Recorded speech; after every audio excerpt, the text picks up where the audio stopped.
All right. Good afternoon, folks, and welcome to Smudcast number 473, The Witcher and Plagiarism. Fantastic. Oh, boy. This is a video that just beat out some other video that was voted upon from a tie about Japanese and the cultural elements. The honor. Yeah, there's honor and how we tell stories about the Japanese, not written by Japanese, etc., etc., which was interesting. But this is a bit more specific and on the nose about the apparently this was a controversy. I don't know why or how, because I remember watching this video a long time ago. I know. I was like,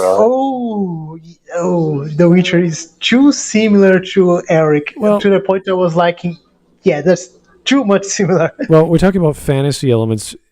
It is specific to which subgenre you're using, and then you can say, okay, is it in this category? What elements? And you list them all. And I could say, okay, let's compare that to Tolkien. Does Tolkien have these? Yes. Some yes, some no. So every genre of any book you read of fiction is going to have overlap. It's when you get to the nitty-gritties that you go, okay, how far did this go? And I remember the story with the tardigrade adventure game in comparison to Star Trek Discovery. And you saw some of those similarities. You're like, oh, wow, they use tardigrades as well to travel anywhere in space-time. That's weird. They're also colored blue. And if you don't know a tardigrade, it's a little microscopic organism. And both the Star Trek Discovery writers as well as the creator of the video game blew them up to life size. So they have this weird-looking microscopic creature. There's also a gay couple, which is interracial, which I don't think that's you can't really copyright that. That's like a person who happens to have a certain race and happens to have a certain sexuality. You can't copyright a character in a story like that. It doesn't make too much sense. So you can try to be like Games Workshop and try to copyright the word halberd. Yeah, so there's similarities. There's plagiarism, which is not a legal term. Plagiarism relates to usually academic terms. I've seen it used in journalists or news before when someone reports on the news and someone does the same news story and they use the same material or the same footage or like that's a thing, but not legally. That's where we go into copyright law and trademark law, which are very similar. So in order for that to happen, a author would have to, or a publisher rather, would have to create something and say, I'm owning this, and they write it down in a piece of paper from the point in time they created it. They seal it in an envelope, and then when they go to sue someone, they say, I have this proof that I wrote this down in such and such a time, and then I published my work, and you took it, and I could prove it that I created it 10 years ago and you didn't, or whatever the time frame is. The judge will open the envelope and find the thing that was written at the time, and then go from there. But similarities, this is like you have to have a really strong case for a judge to then say, okay, the publisher, by virtue of having a publication, has a trademark of the entire work, and the details were stolen from some reader, and then that was made into another piece of work, and then you have to prove damages of some course. So it's like, I don't know, big blonde, boobed elven chicks are copyrighted by some anime creator, so only he can do them, right? So it's like you can't really do that, but let's imagine that's the thing. So then other anime creators do the same, big blonde boobed elven chicks, and then, oh no, you can't do that, I had that idea first, and yada yada. So there's a difference between being generic and being specific, and you have to create the thing that is not found in nature, or anyone can use, like a chair. You can't just have the chair. Anyone can use chairs. You can't copyright a chair. So stuff like that. Anyway, we are not covering Razorfist. People are mentioning that in the video, or in the chat rather. Even if the Razorfist video was voted, it wouldn't be selected because it's 1 hour and passes the minimum. What's the video about? It's the same as this, but with more references and quotations. Right, so we have to go to the actual similarities, and we'll judge whether or not that is unique, whether that is something that can be copywritten or trademarked, which is highly. I don't think Moorcock can even sue the Right. creator of The Witcher, because both the UK and Poland have different copyright laws, so I don't think it would make Yeah, a difference. unless you have the tenacity of like trying to think of Harlan Ellison, who would just sue everyone because they looked at him funny. You know, these guys are like, one was written in the 60s, the other one was written in the 80s. You'd have to talk to the Polish writer behind. Also, the thing is, I'm going to be brutally honest, but writing stories have existed for thousands of years. There's going to be similarities between certain stories at some point. Unless you are Games Workshop, then you just you seriously, they just make something that they steal from every writer and every game they want, and they just don't care. But Matthias, no, the thing that I'm trying to say is, like, after 10,000 years of things being written down, you're going to get similarities between certain stuff. And like what Smudge says, you've got something like Tolkien, which like creates like a genre. The thing's going to copy it, and you know what I mean. In the case of The Witcher, it is really close. So like the simulators are so close that it kind of looks bad for Sapkowski, the writer of The Witcher. But right, I think he's different enough to escape a copyright lawsuit. Right, but also the thing is, did this guy read that book that was written in the 60s? Yeah, that's kind of the point. Like, you have to prove the guy who did the copywriting actually read. Like, did you read this book, Mr. Polish author? Yes or no? No, I didn't. Okay. Yeah, that's it. The thing is, it's like, oh, this was written in the 60s, right? I've not read every single thing that has ever existed in the 60s. It's like, no offense, it's like, what is it? Me and my friend are doing some world building for like a role playing game we're doing, and we've been doing this for like 3 or 4 years now. And literally, I started playing Greedfall, and it's exactly the same stuff that we're doing, the exact same idea, plot line, and everything. And I was like, Jesus Christ! If I'd released it, would people call me plagiarizing that? Yeah, I had no idea it existed. Yeah, this is what happened with the actual court case between CBS and this guy who made that tardigrade video game. And it's like, okay, did anyone read this? And they said no. I said, okay, well, maybe it was tangentially or influenced some way. And they had no way of proving that. So there's a very steep curve or a very steep mountain that the prosecution had to conquer. And they had to conquer it before even having an attempt at saying, well, this is the same, this is the same, this is the same. Because there's all kinds of similarities in fiction where you can draw logical connections and patterns and say, oh, what's the probability of someone having all these elements in their story? Like, oh, well, a white-haired dude running around with weaponry and slaying monsters in a fantasy setting. I mean, come on. That's like, ask any high schooler who doodles pictures of angels and demons. Exactly. He will bring more references to why it is plagiarism. Well, that's what we're going to do. Hopefully the video will have A to A, B to B, and we'll say, okay, we'll compare. No problem. Oh, yeah. All right. So it's a 27-minute video. I don't know how fast he goes, but let's go through it.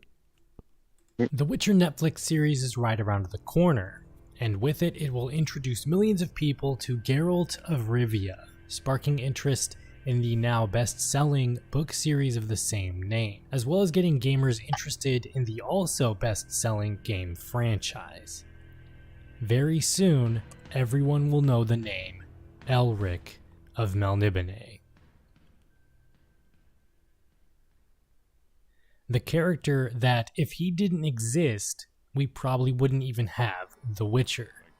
With Elric getting his own show. Okay, but there's no proof of that, so you have to back that up with something. Also, He will bring. It's just Yes. the introduction. Yeah, but bear in mind, I've just literally looked at this guy right now compared to Geralt. There's like, oh, he's got white hair. It's like, okay. Yeah. But like, even looking at like a standard, this guy looks like he's out of Twilight. So Twilight took it. Well, yeah. Plagiarized. Let's look at. Come on. I mean, let's just look at like, even if you just look at the person. Yeah. Right? It's like, okay. Well, I like comparing everyone to Alucard in Castlevania Symphony of the Night. He's a tall, pretty boy, long-haired, half vampire dude with an arsenal of magical weapons and spells and shape-shifting. It's like he has all these powers. Like, okay, where have I heard this before? Literally every fantasy book I've had has magical swords and spells and vampires and demons and all this junk.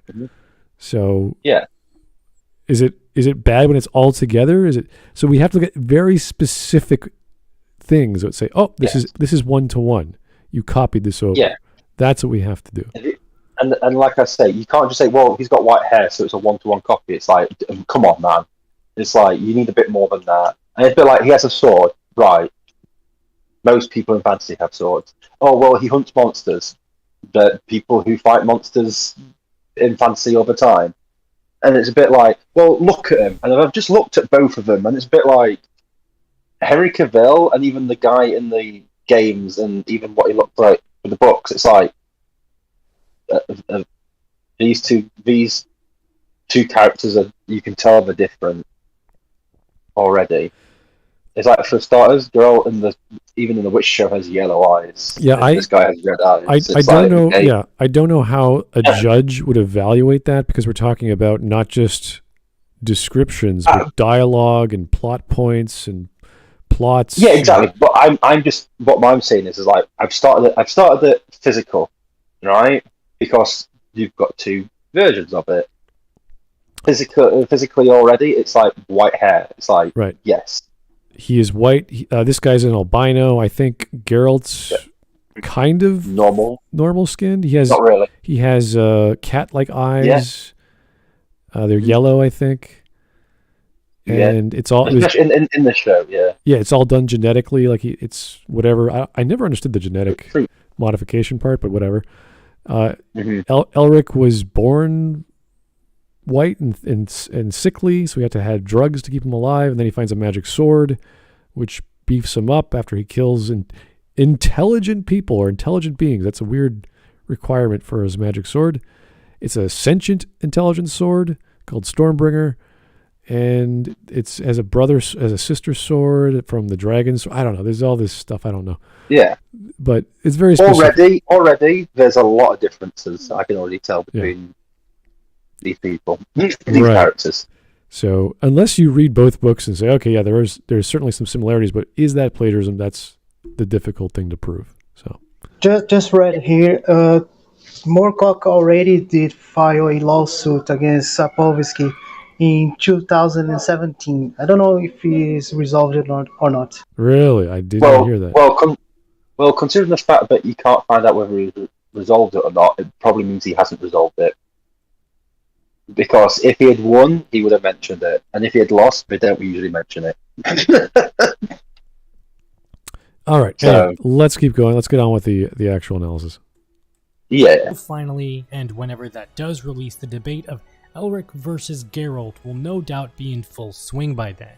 So let us take a look into these two characters and see if The Witcher is plagiarism.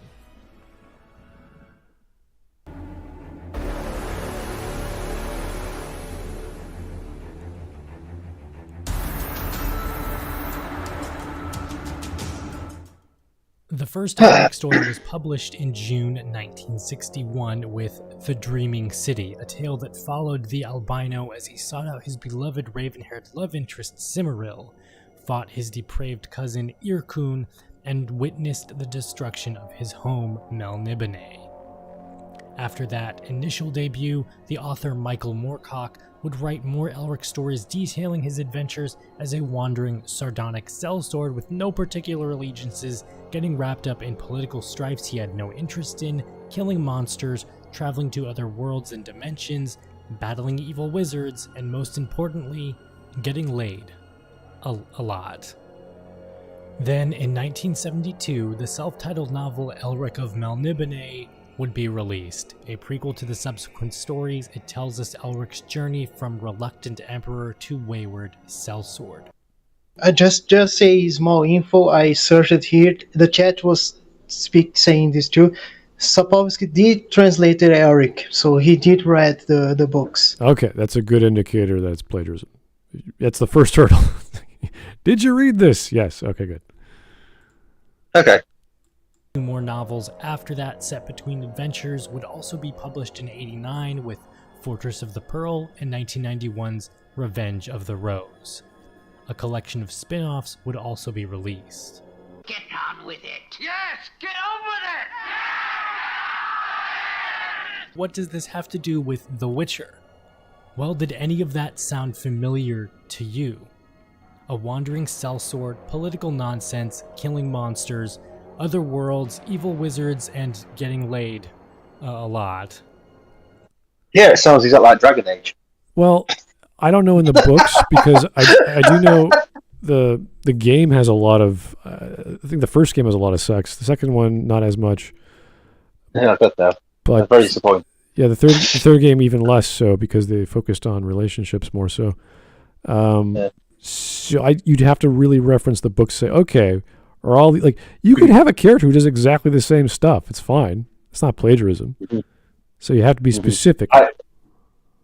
No offense, but if you're not allowed to, if from now on you're not allowed to make a character who fights monsters, gets involved in politics, and has relationships, then we're never having another fantasy. Yeah, but again. I don't think that is the point. The point Jesus Christ, Matthias! At the end of the day, like I've just said, like we keep saying, you've got to you can't just say, "Does that sound familiar?" It's like, yeah, it sounds like I said. I just said Dragon Age Origin, Dragon Age series, because, yeah, this is fantasy. This is the thing that we're trying to. Okay, fair enough. Plagiarism, you've got to be very specific about it. You can't just say this thing is similar. It's like, right, okay, there's a similar things, right? Why is it plagiarism? It's like, has he taken names of characters? Has he taken, He took events. Like the convergences. Right. Okay. It is literally the same event in both worlds. Right. So loads of spheres of worlds colliding with each other. Okay, but the main elements are they both have white hair, they both hunt monsters, and they both have adult fantasy themes like sex, which is you can't trademark or copyright that stuff. It's too generic. Yeah. Hunting monsters and killing them is like every fantasy story.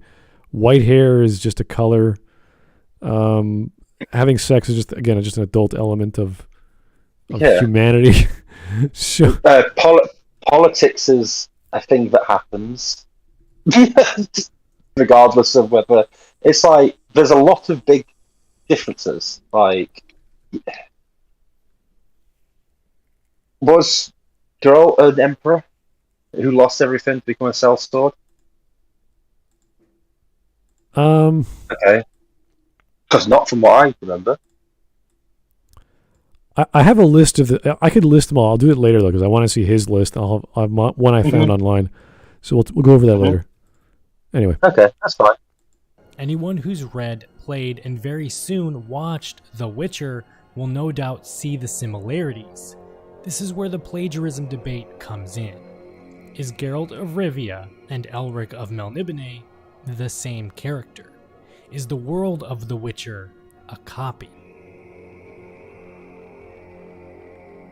Plagiarism in the dictionary is defined as such: the practice of taking someone else's work or ideas and passing them off as one's own. There were accusations of plagiarism. What is up with the text? According to the Merriam Online Dictionary, to plagiarize is to steal and pass off the ideas or words of another as one's own, to use another's production without crediting the source. Yeah, but that's academic. To commit literary theft, to present as new and original an idea or product derived from an existing source. Okay, so that last one is where you can have legal consequences, because the whole point of copyright law is that you are taking someone else's work and benefiting off it at the expense of the other. And this is where this is where a lawyer or judge will go, well, this thing was written in the 60s and 70s.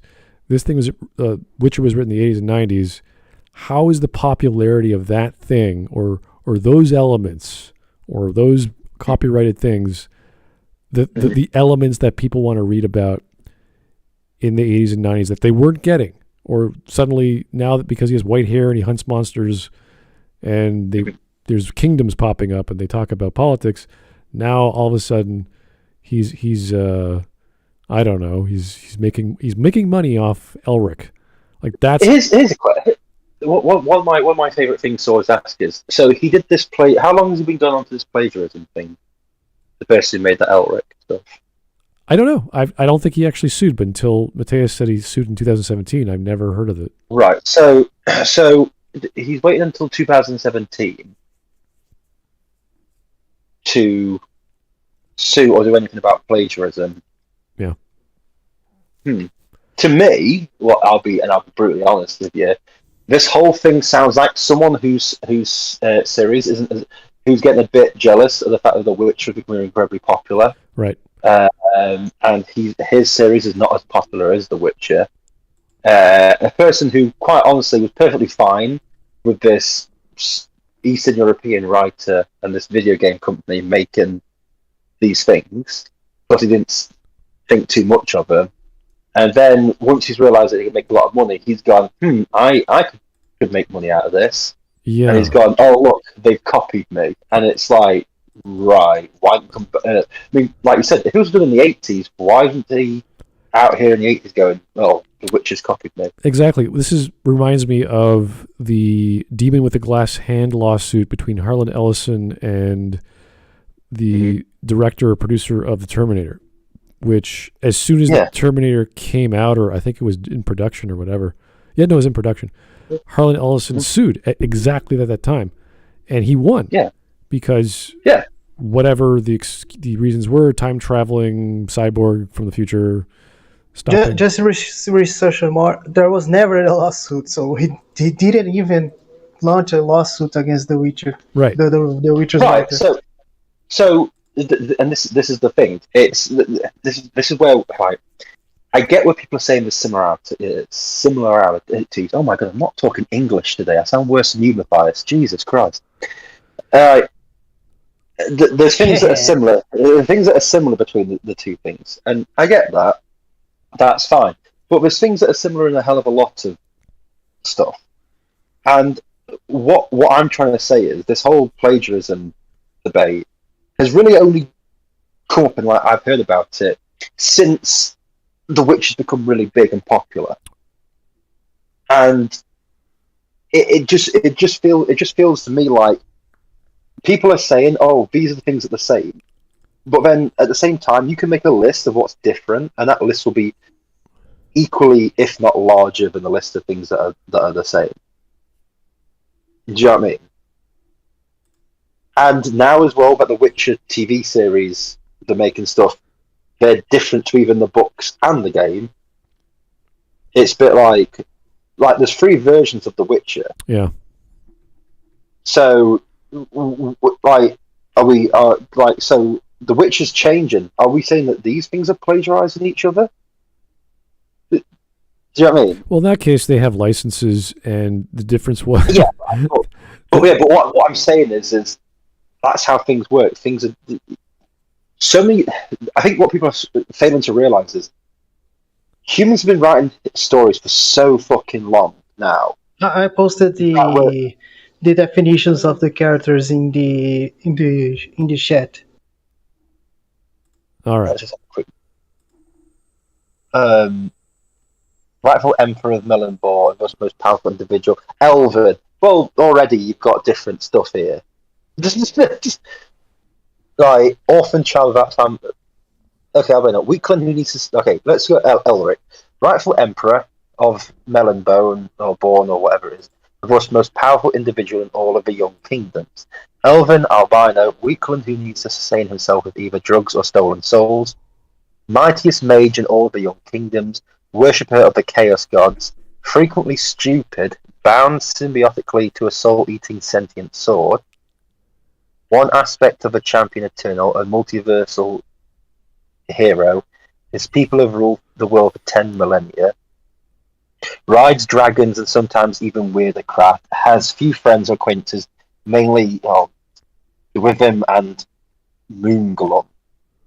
Geralt. Orphan, child without family or fortune, human, white-haired and cat-eyed due to witcher mutations, superhuman, immune to diseases and the ravages of time. Knows a few witcher tricks of a sign. Agnostic with a certain distaste for fate. Clever, knows his craft like the back of his hand. Bears 2 mundane sword, 1 silver, 1 steel. Is not sure whether fate exists, certainly does not like to think of himself as a pawn a bit. Witches are few and rapidly dying out. At their height, they were reviled freaks. Rides a horde that he calls Roach. Has many friends. Right, okay.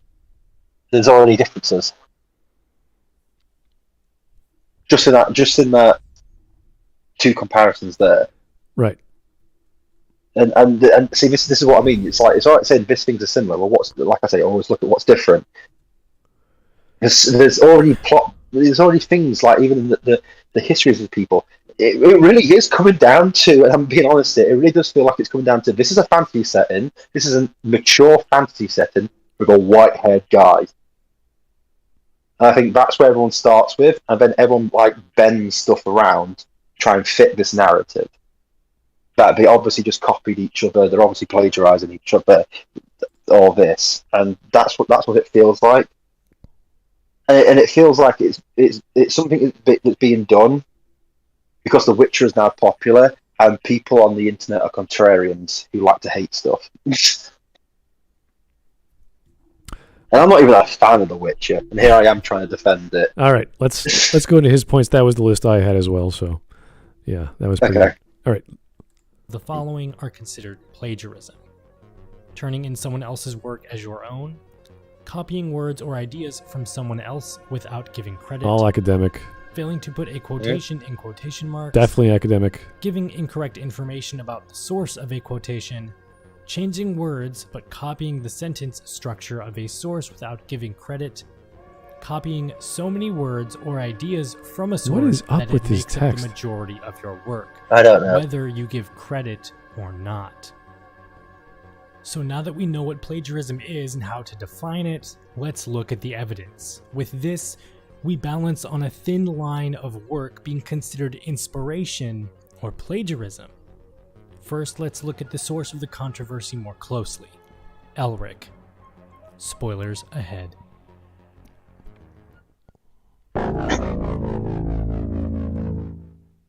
Mass Effect music. Yeah, what's going on here? Michael Moorcock in the late 50s was a burgeoning writer and editor for New Worlds, a pulp science fiction British magazine. Editing and releasing stories, Moorcock's fellow editor and publisher, John Carnell, persuaded Moorcock to put something out for New World's sister magazine, Science Fantasy. Kicking around the idea of an anti-Conan, Moorcock released the first Elric story, The Dreaming City, in 1961, which would later be collected in novel form as the first part of the third Elric book, The Weird of the White Wolf. The Conan stories were re-released by Gnome Press a few years earlier, and Sword and Sorcery was picking up steam again. The creation of Elric was directly taken from a few sources. Bertolt Brecht's Threepenny Opera is the first. It follows Mac the Knife, an anti-hero criminal in Victorian London. Mac eventually gets arrested and into the end, just before his death, is let go. The message being, and I quote, "Wrongdoing not be punished too harshly as life is harsh enough," end quote. Growing up in a hostile environment should be taken into consideration when judging someone. Some of Elric's views of politics come from this play. Mac the Knife, following his own code, he doesn't see himself as a criminal, does what's right to him and for his loved ones, despite it maybe being wrong by the government. The second and third is Kalevala and the Paul Anderson book, The Broken Sword. The former also inspired... Okay, so wait a second. He's just listing influences of where the writer got ideas from and motivations to write his book. Okay. Why? So why? Well, because now what he's saying is it's like, well,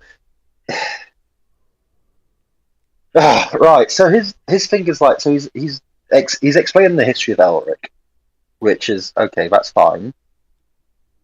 But the thing is, the problem with this is, your idea of plagiarism, which you're going for, is if things are similar. You're now saying this guy's plagiarized 3 different stories. Yeah, no, similarity does not just because something is similar doesn't make it's plagiarism. That doesn't make sense. Yeah, I know that, but what he's saying is like because The Witcher and Elric are similar. Obviously, The Witcher's plagiarizing it. It's like, yeah, but now you've said like 3 things that this guy's taken inspiration from, and it's a bit like, you could easily. In the same way the argument that The Witcher is plagiarising this, you could easily say that this guy plagiarised other stuff. Do you know what I mean? He was inspired by, watching Margaret Thatcher in the 80s. Okay, fine. Yeah. And by obviously invading the Falkland Islands. And he went, oh, that's what I enjoy. I guess. It's like, okay, sure, fine. You read other books. I read other books, and I was inspired to write Yeah, to be honest with you, this video should just get onto like obviously like what we've looked at already, like what the differences and what the similarities are, and that's it. We don't really need the history of what these people were thinking of before they wrote it, because it's a bit like, well, most writers have different whatever. Yep, everyone reads and gets inspired by different things. He could have been inspired by the death of his dog. Who knows? Good for him. Mm-hmm. All right. People are gonna hate this fucking stream of ours. I can just honestly, I will say, whenever, let's just say, in the alternate universe, the guys agree that The Witcher is plagiarized, it would give it would make enough. It would be controversial too. Both sides actually will hate whenever it is the outcome. All right, here's the Giga Chat. Thanks for the one. When it comes to fiction, I find it difficult to care if something plagiarized or not, as long as it's good. Yeah, that's a good point. Like Batman in his original incarnation may or may not have been a shadow ripoff. Honest to God, do not care. I doubt anyone else does either. Yeah, exactly. It's like, this is how we get good stuff. Someone makes a thing, and someone goes, hey, that's pretty cool. I'm going to make something just like that. And you look at video games over the years. Like, hey, that was a great mechanic. I'm going to do my own version of that. Or that was a great visual. I'm going to do my own camera angle or cut scene with that. Like, it just keeps building upon itself. This is how we get better as artists. So it's nothing. Yeah, exactly. It's nothing unheard of. And what's that famous quote by? Was it by Picasso? Good artist copy, great artist steal. It's just, it's just pretty much. You're constantly getting better, and you're constantly being inspired. And the point. And like I said, there's cave paintings from like 32,000 years ago. It's like every single person who makes a stickman drawing, you're just copying cavemen. You're plagiarizing cavemen. Congratulations. Do you know what I mean? Okay. But that's the way I look at it. It's like, who knows what's been written before? Some things have been lost. There's not really many new ideas. I've never met the guy who's so conceited that he has no good ideas and he just steals ideas. Like, I've never met that person. Whenever I meet a writer, I have. It's called Games Workshop. Okay, well, whenever I meet a writer, they're always like in their own world. They're like, oh, I'm so like focused on this one idea, and they want to bring it to life. And it's very personal to them. It's very a big expression in their life that they have to get off their chest. It's like, I got to do this. It's not, oh my God, Wes Anderson made this. Now I have to do my own. Oh, because he took my ideas. It's like, what are you talking about? I've got to make a space trilogy that makes no sense because George Lucas made one. And it's like, I've got to have laser swords. Yeah. No. Elemental swords. They're different. Yes, slightly different, but Yeah. exactly the same. Right. Okay. Sky Luke Walker. Hey, Sky. Yeah. All right. Here's Hugh Jane Us. Hey, Hugh. How's it going? Like if I befriend a German trans girl. Whoa. Where are we going here? Oh, hold on. Whoa. Who rants about socialism and yells at people to take a shower. Do I owe Whisp royalties at some point? I don't want her yelling at me in court. Oh, jeez. Yeah, exactly. I mean, you do you, sir, whatever you're into, but you heard it from here first. That's just credit where credit's due. Oh, dear me. I don't know. Maybe that's his thing. Good for him. The thing, as well, another thing you mentioned about the academic stuff. I think plagiarism really just works when it comes down to like exams and Yes. what do you call them? Essays Essays and speeches. stuff like that. That's where it more comes into. Right. Plagiarism with entertainment and creative ideas is very difficult to, because once you start saying that, I agree that is rare. Yeah, it's very rare. And like I said, this person just mentioned 3 stories that this guy who wrote Elric was inspired by. Anybody could take the same argument they take with The Witcher and say, well, listen, like, I mean, look, there's a guy with white hair and a beard on the one on the left. Was it the Kalevala? So that he copied him. White-haired guy with a sword. Come on, guys. Yeah, I like to compare that to every superhero ever with a cape that flies and go, oh, look, it's a version of Superman. He flies, he's super strong, he's super fast, he might have some sort of energy powers. There's like I can go walk into any existing, if the comic book stores are still open, and see that comic anywhere. Mm-hmm. It's all inspired by Superman. So visually, even the muscles, the cape, the symbol on their chest, like it's all symbol on their chest, the cape, no mask, and it's always their alter ego. You know what I mean? Yeah. Anyway, here's a big super chat. Haven't had this in a while. Zimzilla99, thanks for the 25. Here's a little history he's sharing with us. So Moorcox did not pursue suing Sapkowski. Moorcox had been pretty unbothered by The Witcher and other works that took influence from him. His only issue was how homogenous the genre became. It's mostly the Elric fans that care. Yeah, see, people who read fantasy, and this is why I stopped reading fantasy when I was a kid, it became very, not homogenous, it became all sort of like, okay, now I know what's going to happen. Here's a dwarven kingdom that was unearthed, and here's the ancient dying race, last person of the elves or what. Like, there's always the same tropes. Why it looks like Warhammer? Yeah, so I understand that because when I was studying fiction and short stories and all the genres, you go, okay, yeah, there's nothing really new in fantasy I can point to it's always an amalgamation of ideas, whether it's science fantasy or science magic or gore, thriller, fantasy, and eldritch, abominable terrors with technology. There's always something. And you could say the same with space opera and science fiction at times. That sort of, you can say the same with anything. Any genre, even Hallmark movies. Fucking hell, Jesus. Oh my God. Same stuff. Masterpiece Theater at least mixes it up a bit, but it's still pretty much, here's the stuff for the ladies, here's the stuff who like horror, here's the stuff who like Christian stuff. Even, you know. Right, the war genre, usually the same stuff. Spy genre, same stuff. Now, like I say, we've been doing this for, like, Hollywood's existed since 1920. That's 100 years of movies. You think you're coming up with something original? All right, then. And I would be impressed still if someone came up with another version of Batman that worked, because it's never going to be as big as Batman as far as I can think. Oh, God, no. But if you can pull, like the Midnighter, I think is a great version of the Batman that's super adult, doesn't care, and just does things in the most violent, disgusting way. You're like, oh, geez, that's pretty crazy. And the Batman people are like, yeah, good for you. We don't care. Because we know it's inspired by, everything's inspired by Batman. Yeah.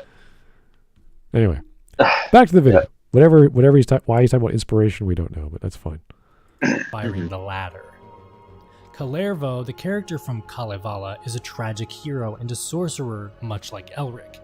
He discovers a sentient black sword, like Elric's Stormbringer. His tribe is doomed and his fate. Hold the fucking phone. That's closer to... These two stories are closer in the characters than Elric is to Geralt. So I think the reason why... What's his face? Moorcock doesn't want to sell. Yeah, the reason why Moorcock doesn't want to sue, rather, is he's pretty much, I did the same thing. Right. Let's put it this way. Let's put the similarities between those two characters. I made a joke about him having white hair and a sword. I wasn't even close to how similar those two characters are. Yeah. So the writer who created the original idea just looked at another piece of work and went, "Oh, I'll just use that." Yeah, but even closer. Yeah. You can't. This is what I mean. I know he was inspired by someone else, and that guy was inspired by someone else, and that etc. etc. It's great. Etc. And it's just a bit like, but the way it's just a bit like this guy's now just said, this other character is exactly like Elric, but it's not plagiarism. Well, why not? Well, because I'm a fan of this Moorcock person. It's like, oh, right, okay. But Geralt is definitely a copy. It's like, why? Well, he's got white hair. What about his sword's not sentient? It's like, oh, that kind of doesn't seem like a big deal. A sentient sword is kind of important in a story. Yeah, this sounds like an infinite regress fallacy in philosophy. It's like, well, this guy just copied off that guy. This guy just, he was before. Well, he's the original. Yeah. It's like, no, the original was the Sumerian epic. You're like, oh, okay. Yeah, exactly. It's like, I mean, no, well, whatever. Yeah. I'm just pointing out the fact that we found a story older than both of these books that has got a white-haired guy who's has a sentient sword. Yeah, a sentient sword, and it's a bit like. Jesus Christ! I always point to Symphony of the Night because it's just like, oh, this guy has a sentient sword and like an arsenal of like 500 other weapons that could fit the mold for anything. So, yeah. Anyway.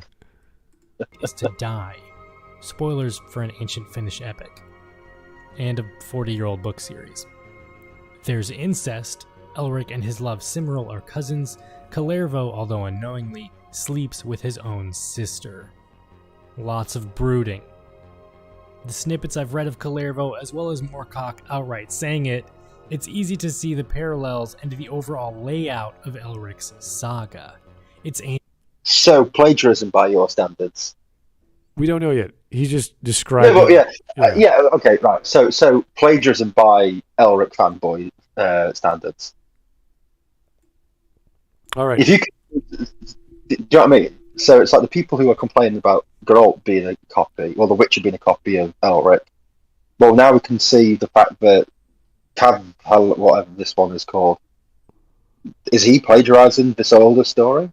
I'm just saying, do you know what I mean? Yeah, it keeps getting closer and closer. It's just like, closer and closer. I'm just a bit like, so the guy who you're all champion saying he should sue The Witcher should be sued himself. Yeah, it's kind of like listening to or reading the Brothers Grimm. They didn't write the stories. They just listened to oral traditions from when they traveled Europe and just wrote it all down. No, it traveled Greater Germany. Oh, sorry. but yeah, so it's just a bit like, I know people are going to like watch this and go, oh no, but it's different because this is modern. There's only like 20 years in between. It's like, no, if we're going to start playing this game, you've got to. See, this is like a knife fight between two monkeys. Like, I don't care But I'm not just going to stand here and listen to one side go, well, The Witcher's copied this thing, but this guy's also copied quite a lot of other things. It's like, well, he's just taken this stuff. It's like, oh, there's incest. It's like, right. And it's like, I don't remember incest in The Witcher. I don't remember Geralt doing incest. The main character doing incest. Right. It's Anyway. not something that... Yeah. Here's... I'm sure it might have been in the stories. I just don't remember them all. Here's Zimzilla99. Thanks for the 5 again. Geralt to Elric the Retosaurus to Godzilla. Luke to Aragon. The Shadow to Batman. Superman to Hyperion. We all have our influences. Yes, I agree. Yeah. Mm-hmm.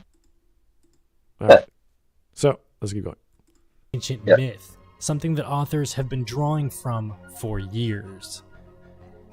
The Broken Sword by Paul Anderson also inspired Elric. Moorcock himself directly states that's where Stormbringer, Elric's sentient talking sword, comes from. And not the other book with a sentient sword. No, this other one with a sentient sword. There's another book with a sentient sword. No. I stole it from that book over there. That one was good, though. I like that one, too. I love it, like, say if it was a court of law. Did you steal it from this book? No. See? I actually stole it from this other book over there. Oh, my God. Your Honor, my client does not want to talk anymore. There we go. Here's the quote. Take the fifth. Anderson's a definite... My Discord yeeted me. Stated, but oddly, the Kalevala was read to us at my boarding school when I was about 7. From a very early age, I was reading Norse legends and any books I could find about Norse stories. Finally, and maybe most prominently, is Zenith the Albino. Zenith is a gentleman thief and the Moriarty to Sexton Blake's Sherlock Holmes. Sexton Blake is a Sherlock Holmesian detective created in 1893 by Harry Blythe. I make it very clear that I stole Elric from... I love it. I stole. Like, it's great. I love this guy. He's so honest. Yeah. He doesn't give a shit. So this is why. So really, it's like, okay. So I take back what I said about this guy, right? The author. It's quite clear he doesn't care and he understands how things work. He understands. Yeah, that's how creativity works. You find a good idea. It's like, hey, that's great. I'm going to use that. It's like, yeah, that's how it works. You got it. Yeah. So he's fine with it. So why are people saying? Why has this really been brought up then? If like even the creator's a bit like, so what? So the creator is totally fine. It's the fans that have the problem. There we go. So this whole thing has come up because fanboys just like a thing, and we don't like the fact that another blonde, a white-haired guy is more popular. Yeah. Well, if you can imagine fanboys of anything, like take BioWare, and their watered-down versions of space opera, and God, Dragon Age is just the most generic fantasy you've ever read or listened to or played. Yeah. It's like they were inspired by everything. Just like, vampires, ghosts, wraiths, dwarves, elves. Yeah. Yeah, that's the entire fantasy shelf. Just pick any book. Yeah, exactly. Yeah. This is what this is. Like, I understand fans, and I get that. But when it gets into this level where it's like, you're fighting a battle for a creator that's a bit like, I don't want to fight this battle. There's no battle here at all. It's a bit like, why are you bothering? What's the? Oh, you copied this. It's like, yeah, and the creator literally says in an interview he stole the idea of a character from someone else. See, that's why I love this guy. He's completely honest. He's like, yeah, this is my work, but I took it from there. It's like, oh, okay, fine. You can do that in creative writing, guys. You can take ideas from other people. It's okay. They're just ideas. Yeah, exactly. A writer called Anthony Skeen, who had a character, a pre-war character called Zenith the Albino, and he was my direct inspiration. There you go. Mm-hmm. On a mountain of gold.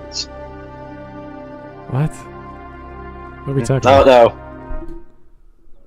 No. Following the success of Elric as well as Moorcock's other heroes in his multiverse fiction, more on that later, the author would see a swell of popularity in culture from the 70s up to the early 90s, and then on, although not as pronounced as it was in the early years.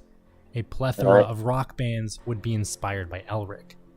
Hawkwind, the psychedelic prog rock group, composing an entire album centered around the weary albino, The Chronicle of the Black Sword, to which Moorcock himself would tour and read his poetry.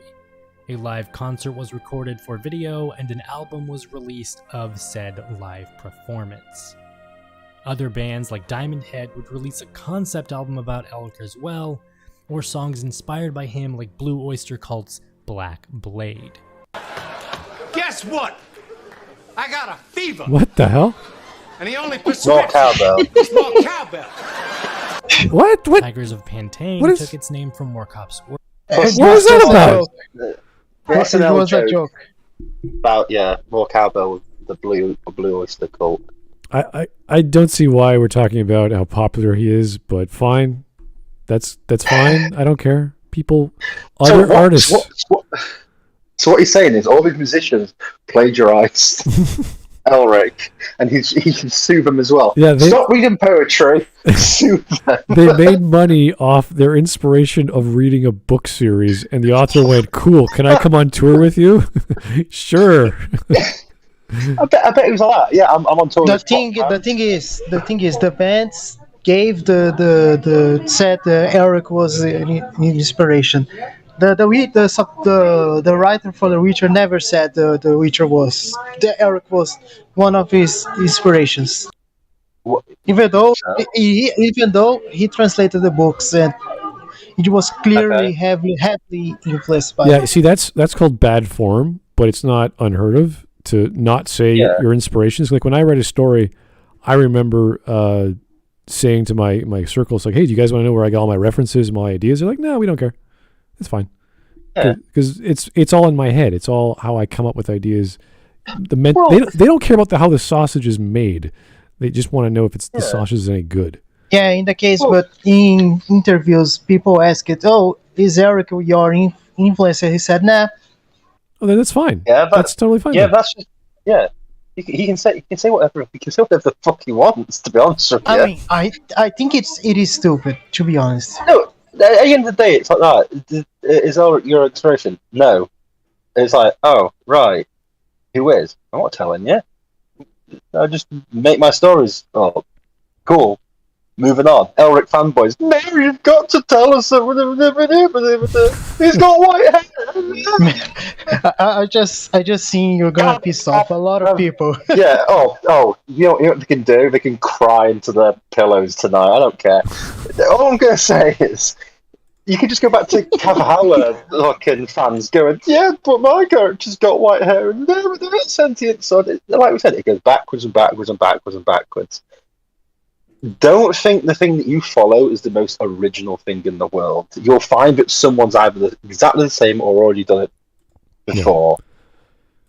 Just enjoy what you have. And hope to God it's not crap. Yeah. or devolves into crap in the next iteration. Yeah, devolves. Yeah, exactly. All right. Moorcock's work. Pantang is a continent within the world of Elric. What does this zoom out? Dominate, an Italian power metal band's entire discography is centered around the White Wolf and his stories. Right. Doom metal band Cirith Ungol's album art is just the cover art for the first publishings of the Elric books by DAW. Cool. Right. And most That's recently, awesome. Eternal Champion, a classic heavy metal band that takes its name from the common name of Michael Moorcock's heroes, the Eternal Champion. Oh my god. The Eternal Champion in Moorcock's universe is a hero reincarnated across the multiverse to fight for the forces of law, chaos, or balance. There would also be not one, not two, but 5 editions of a tabletop RPG centered around Elric called Stormbringer, named after the sword Elric carries, as well as one-offs and standalone companions for other RPGs. There would even be a board game, all published by Chaosium Inc.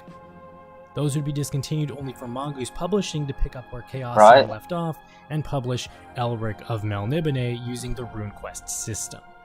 In 2012, Dark Designs would publish Mournblade, having acquired a license directly from Moorcock himself. Video games would attempt to be developed. The two most prominent examples, the ones that actually got off the ground and into development, were Elric, being developed by Psygnosis with a release date set for February of '98. The game looks to have taken inspiration from Blood Omen 1, Wow. the first Yeah. entry in the Legacy of Kain series. Wait, that is Legacy of Blood Kain. Omen 1, ironically enough, was heavily inspired by the Elric book saga. Elric would have been released on the PlayStation, but unfortunately was cancelled. The second game to actually get off the ground was Stormbringer, developed by Snowball Interactive. This one seemed to draw its visual stylings from games like Diablo or Baldur's Gate. It would have been a mix of genres, however, in the gameplay department. Stormbringer would have been released for the PC as well as the Dreamcast around 2000 or 2001, Oh god, but German. like Psygnosis' Elric, was unfortunately cancelled. You can still find an interview for Stormbringer on unseen64.net. Okay. Okay. Big franchise, we get it. It would be awesome to see that those games. Wow, loud. Holy Holy shit! Jesus. Volume. What was that about? Okay. Okay. Okay. Okay. Okay. Jesus Just want to Christ. say I like Steel for Humans. It's the best music. Yeah, that's fine. But Jesus. Well, Did he let's just, go. Let's keep going. Crank the volume to max. Like, what? In the 1980s, Yeah. Andrei Sapkowski was working as a senior sales representative for a trade I thought I was going to say working for the KGB or something. Just He was working as a trade senior for the KGB. He apparently assassinated 4 fantasy authors in their sleep. Like, whoa.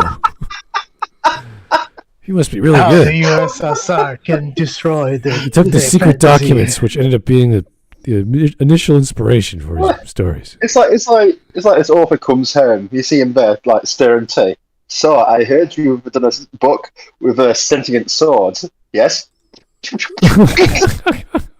I call him Stormwatcher. Like, what? No. Where'd you get that idea? I don't know. It's like the scene from what was it, Casino Royale, at the beginning, where Bond just shoots at a guy at his desk. It's all over like fantasy novels. Instead, it's like, oh my god, All right. the world of fantasy fiction is very dangerous. The USSR needs you to destroy all. Yeah, this is a map of all the countries trying to take over the literary business of The business of the KGB. Yeah, the black market of the fantasy world, We're like gonna- India, is like soon we will take over everywhere. Later we will publish vampire novels in the next 2 years. Like, whoa. Okay. company. He eventually turned to a writing career, starting out as a translator of sci-fi and fantasy. In 1986, he entered his short story The Witcher into a contest. He won 3rd place. Cool. The story was published in the magazine Fantastica. The debut of Geralt That of Rivia was That was obviously a fake. Yeah, I know. Okay. Good lord. solidified Sapkowski as a writer, and his career as a writer was just beginning. Okay. That first short story sees Geralt of Rivia, a sardonic professional monster slayer, hired by a king, Foltest, to hunt down his cursed daughter who has been transformed into a Striga, a mythological Polish monster. Also referred to as a witch. More Witcher short stories would follow, detailing Geralt as he traveled across the continent, killing monsters, getting wrapped up in petty political contrivances, fighting and quarreling with wizards, involving himself in a rocky relationship with a raven-haired sorceress Yennefer, and getting laid. A lot. A series of novels serving as a kind of sequel to the short stories throughout the late 80s up to the end of the 90s would also be released. A standalone novel would come out in 2013. The English editions would be released from 2008 to 2018. Sapkowski would write other stories that weren't Witcher related, but he always stuck close to home. A collection of spin-offs set in the Witcher universe would be released in 2013 by well-renowned Russian and Ukrainian authors. Comics would be produced from 1993 to 1995. The Witcher's popularity also made its way to the big screen with its first attempt in 2001. The film would garner negative reviews, it being spliced together from the Witcher TV series that was then released the following year. Negative reviews would also Whoa. follow the series. What the hell The is series took inspiration from the earlier comic series. It's the and Polish added elements That- of what? Polish cinematic novels. universe. Wait a second. Does he have brown or a dark beard and white hair? Like, what the hell? Oh, that looks great. That looks better than the Netflix one. I gotta see that one more time. Big screen with its first attempt in 2001. The film would garner negative reviews, it being spliced together from the Witcher TV series. Look at that. Like, what? Why is it?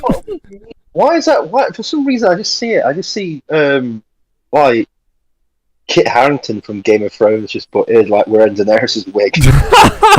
To be fair, Poland was just starting. That's pretty close. Did you just say Poland was just starting? What, with TV? Yeah. Yeah. In 2001, the Polish discovered television. Pretty much. Yeah, they forgot about how to do makeup properly.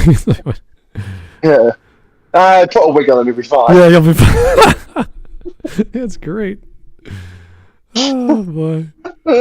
Geralt was so manly, his dark hair bled through his face, even though Oh my god. he was only 95 or something. Oh my god. Every time he shaves it off, 2 hours later it grows right back. Okay. Why don't you just like shave his hair if he can get it back to being dark? Yeah, if he couldn't get the white, you didn't want to bleach his face, just like shave it off, man. Come on. Yeah. Just. Oh boy. Oh. Anyway, God, dude. You this can is see why they got. You can see why the Polish got invaded twice. Oh can't you? yeah, that makes more sense. Yeah. Their TV is bad, that's why. No one could tell anyway. No one watches it. They don't care. Germany did invade Poland for the Danzig Grill, the Danzig Strait. They invaded because your TVs are trash. Yeah, we can't Yeah, they take went- it they went- anymore. Your programming sucks. We've come from the future. We've seen your Witcher program. Anyway, into the gas chambers. Yeah. The following year. Negative reviews would also follow the series. The series took inspiration from the earlier comic series and added elements not seen in the novels. Despite the series being somewhat faithful adaptations of the short stories, fans still dislike it to this day. I might The watch Witcher it wouldn't really make its just for big-time fun. US debut until 2007, when CD Projekt Red released its first full video game, The Witcher.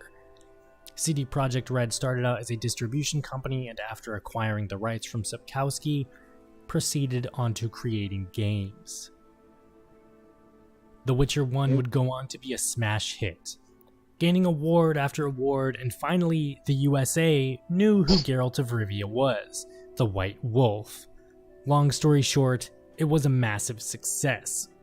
In 2011, The Witcher 2 would be released, receiving even more praise than its predecessor, and finally in 2015, the worldwide success that was The Witcher 3 would take the world by storm. CD Projekt Red, now owning the Witcher rights, would release a board game, a card game both physical and digital, a tabletop RPG recently as of last year, and an ongoing line of comics by Dark Horse. Vader, a metal band, released a song called Sword of the Witcher in conjunction God. with the first game. Death metal band Gwynblade takes its name from Sapkowski's work. Gwynblade meaning White Wolf in Elvish. Finally, Henry Cavill will play the titular Witcher in the upcoming or released. I thought it meant Witcher, but whatever. Maybe I don't know my Elvish very well. Yeah. Well, Elvish changes. My Elvish is non-existent. Yeah. All right, here's the Bible discussion study meet. Thanks for the one. Oh God, Kit Harington looks like Vicious from the live-action Cowboy Bebop. I wonder if this nitwit realizes he just undermined his whole entire argument. Did he read his script before he recorded it? No, I think he's just reporting on the facts. I think he's just saying this is what happened. Honestly, he's not doing a bad job. I think this part is, despite the part where Still for Human was super loud. Is that? Yeah. Someone has a fire alarm pulled, or what's going on there? Yeah, it's the fighter's entire family in the background. Just don't worry about it. No, don't worry. It's just a car being beepy. Okay. Someone being carjacked? Jesus Christ, Matthias, what the hell is your family doing? No, they're fine. My neighborhood is. Your neighborhood is what? Yeah, I gotta get those cars with the beeping noises when you go in reverse. It's like, meep, meep. Yeah. They're called trucks. Yeah, I think so. But not in South America. Yeah, there's one of my neighbors have a truck, so it might be him. All right, well, tell them to stop. We've got important things to do. Tell them to stop reversing. Park it where he leaves it. All right, here we go. Anyway, yeah. When you watch this Netflix series. That was it? All right.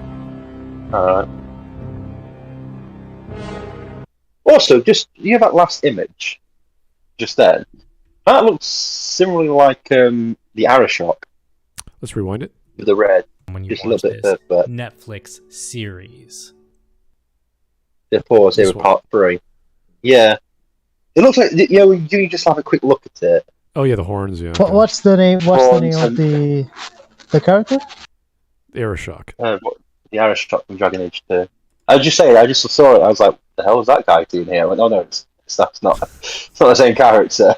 Yeah, after they reinvented the whole Canary culture and genetics, and they did again in the third game. They keep changing Canary. It's fun. It's fun. Yeah. How the Canary will be in Dragon Age 4. Instead of purple, they will be blue and have the horn for forwards instead of backwards. No, I don't. They can do whatever they want to do. Yeah. Well, let's not worry about that.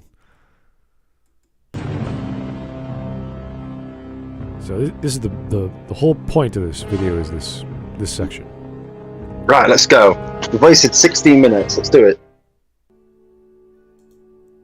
Both undergo trials to gain their abilities, though they vary in degree and similarity. Elric undergoes dreaming trials. To become a sorcerer, you must undergo a dream quest. You travel through dreams and your knowledge is passed down by ancestors and a common memory. A memory that subconsciously is inherited by all rightful heirs of the throne of Melniboné. You sit on a dream couch, sleep, traverse an unknown world of dreams, either fighting monsters or other trials, and gain your knowledge.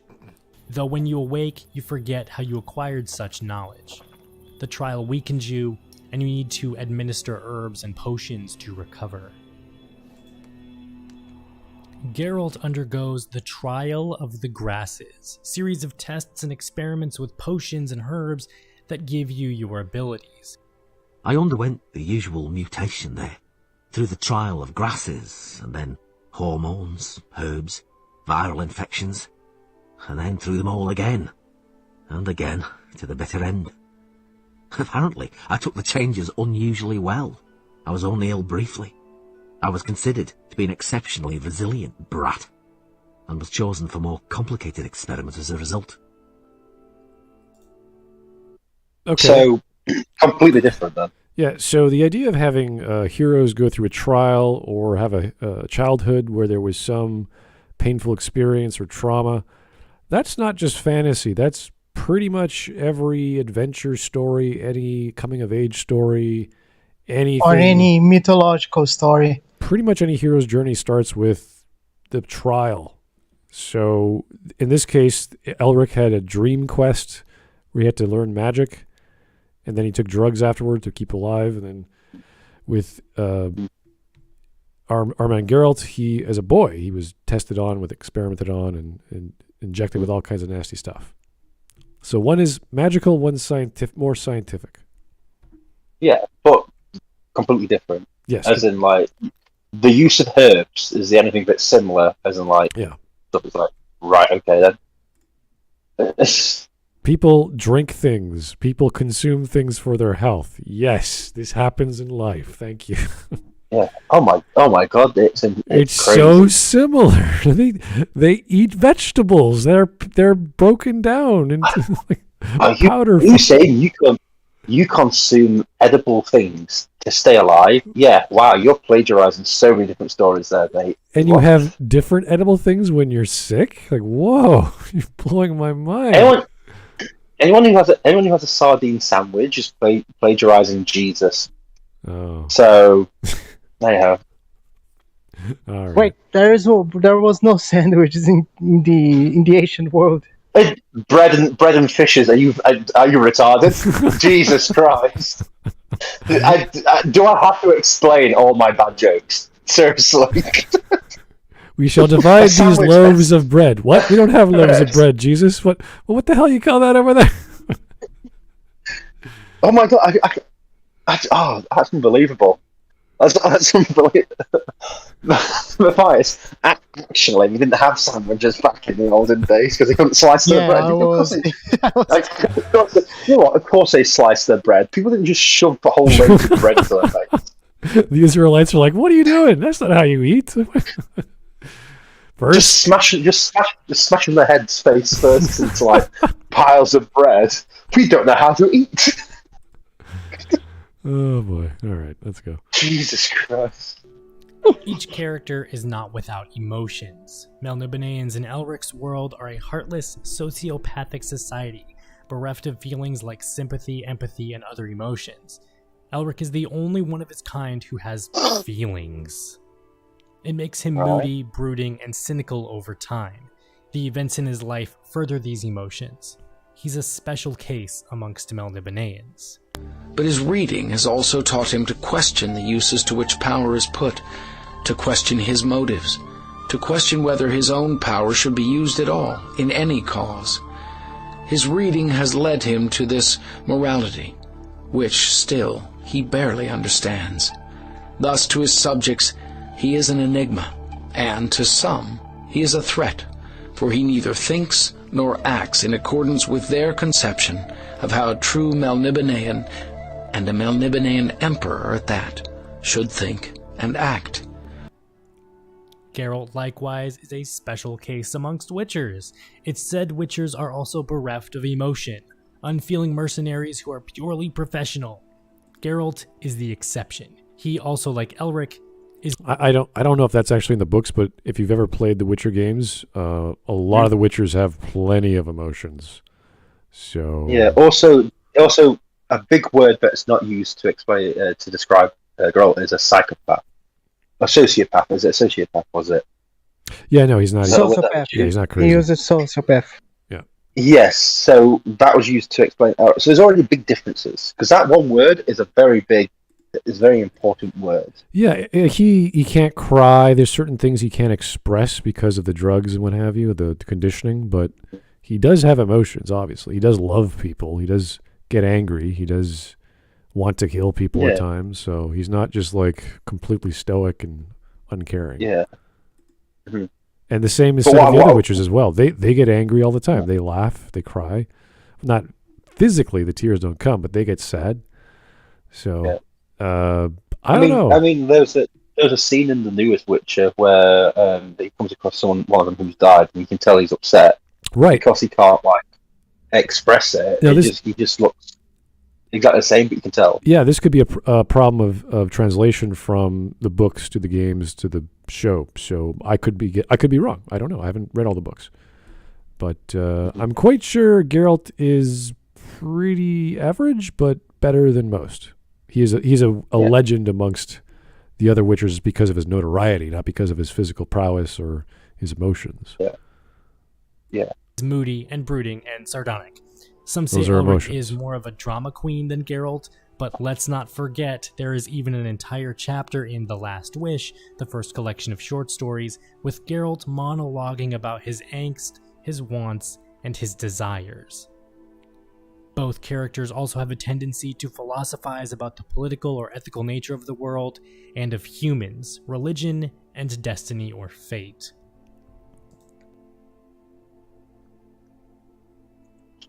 They are both albino. No, they're not. Albinism is No, the they're not. Witcher's not. Geralt's not an albino. No. No, he's not. Okay, fine, whatever. total loss of pigmentation. Elric was born an albino, Geralt became an albino due to the trial of the grasses. They were worse, much worse. But, as you see, I survived. The only one to live out of all those chosen for further trials. My hair's been white ever since. Total loss of pigmentation. A side effect, as they say. A trifle.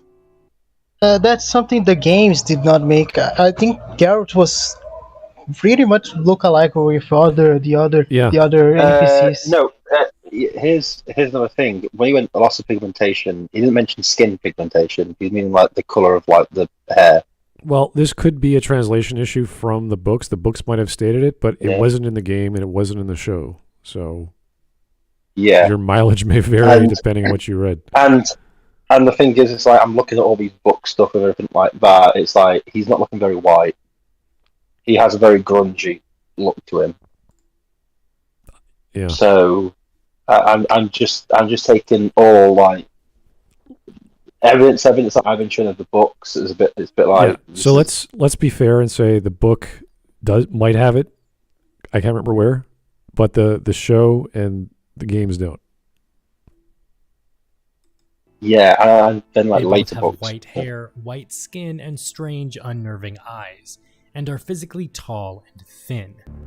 It is the color of a bleached skull, his flesh, and the long hair which flows below his shoulders is milk white.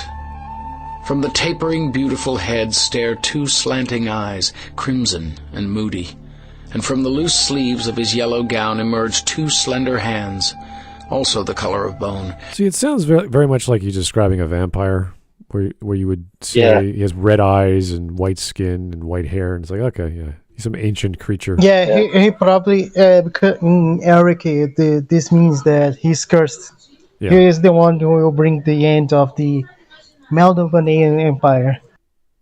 Oh, right. Okay. I recommend Elric. It's pretty good. Yeah, that's but that's it. They both rely on potions and alchemy. Oh, hold on, wait. So we got the description of Elric. Why didn't we get a description of Geralt? Well, we did.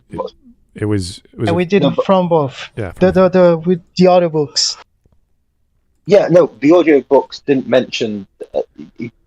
That's fine, whatever. Like, we can go back. It's not a big deal.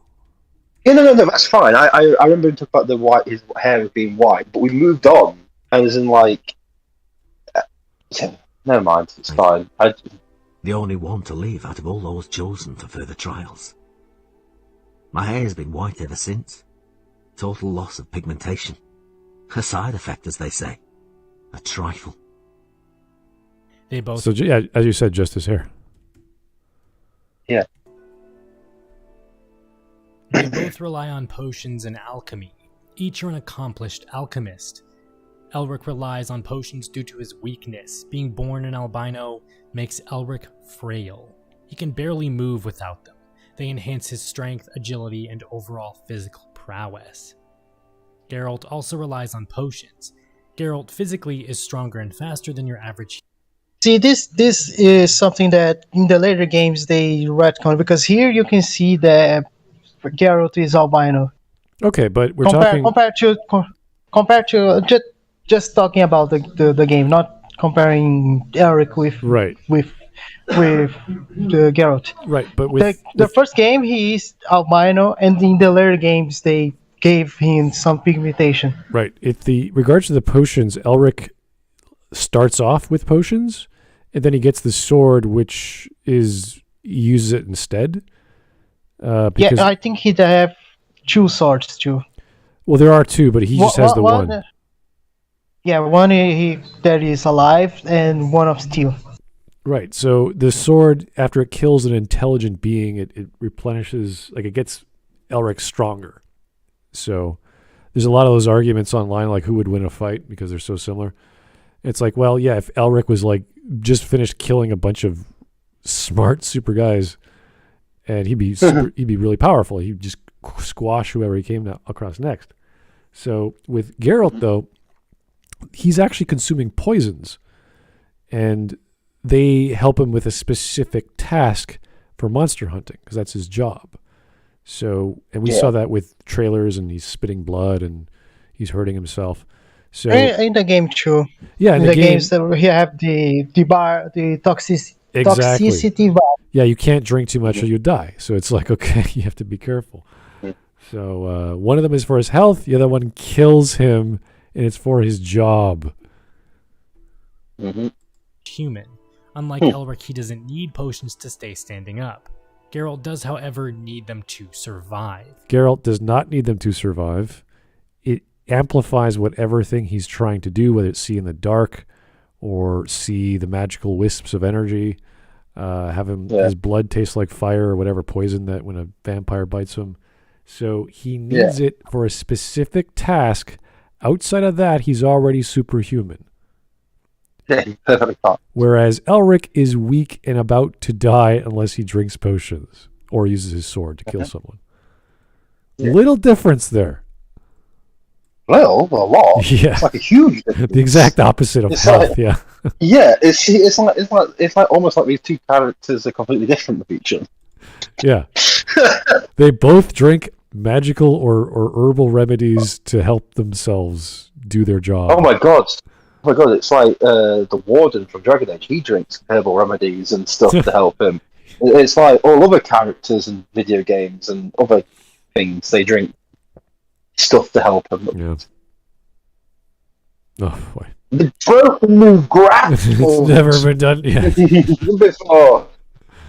How did they know? I think Gilgamesh did drink some potions in the epic too. Oh my god! I love the fact that this is. I know this guy's just putting facts forward and he's not being like, well, this is copying this and this. He's just saying these are the things that people might say. But honestly, if you're a fan of Elric and you're saying that The Witch is copied because of this stuff, I'm like, lads,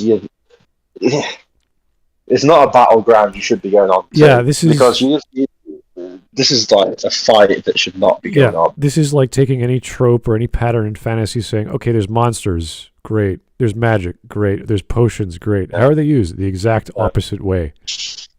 Yeah. It's like, oh, all right. Yeah. But they have them. It's like, yeah, so does every fantasy story. Yeah. Before encountering a monster, he ritualistically takes potions to further enhance his abilities or heal.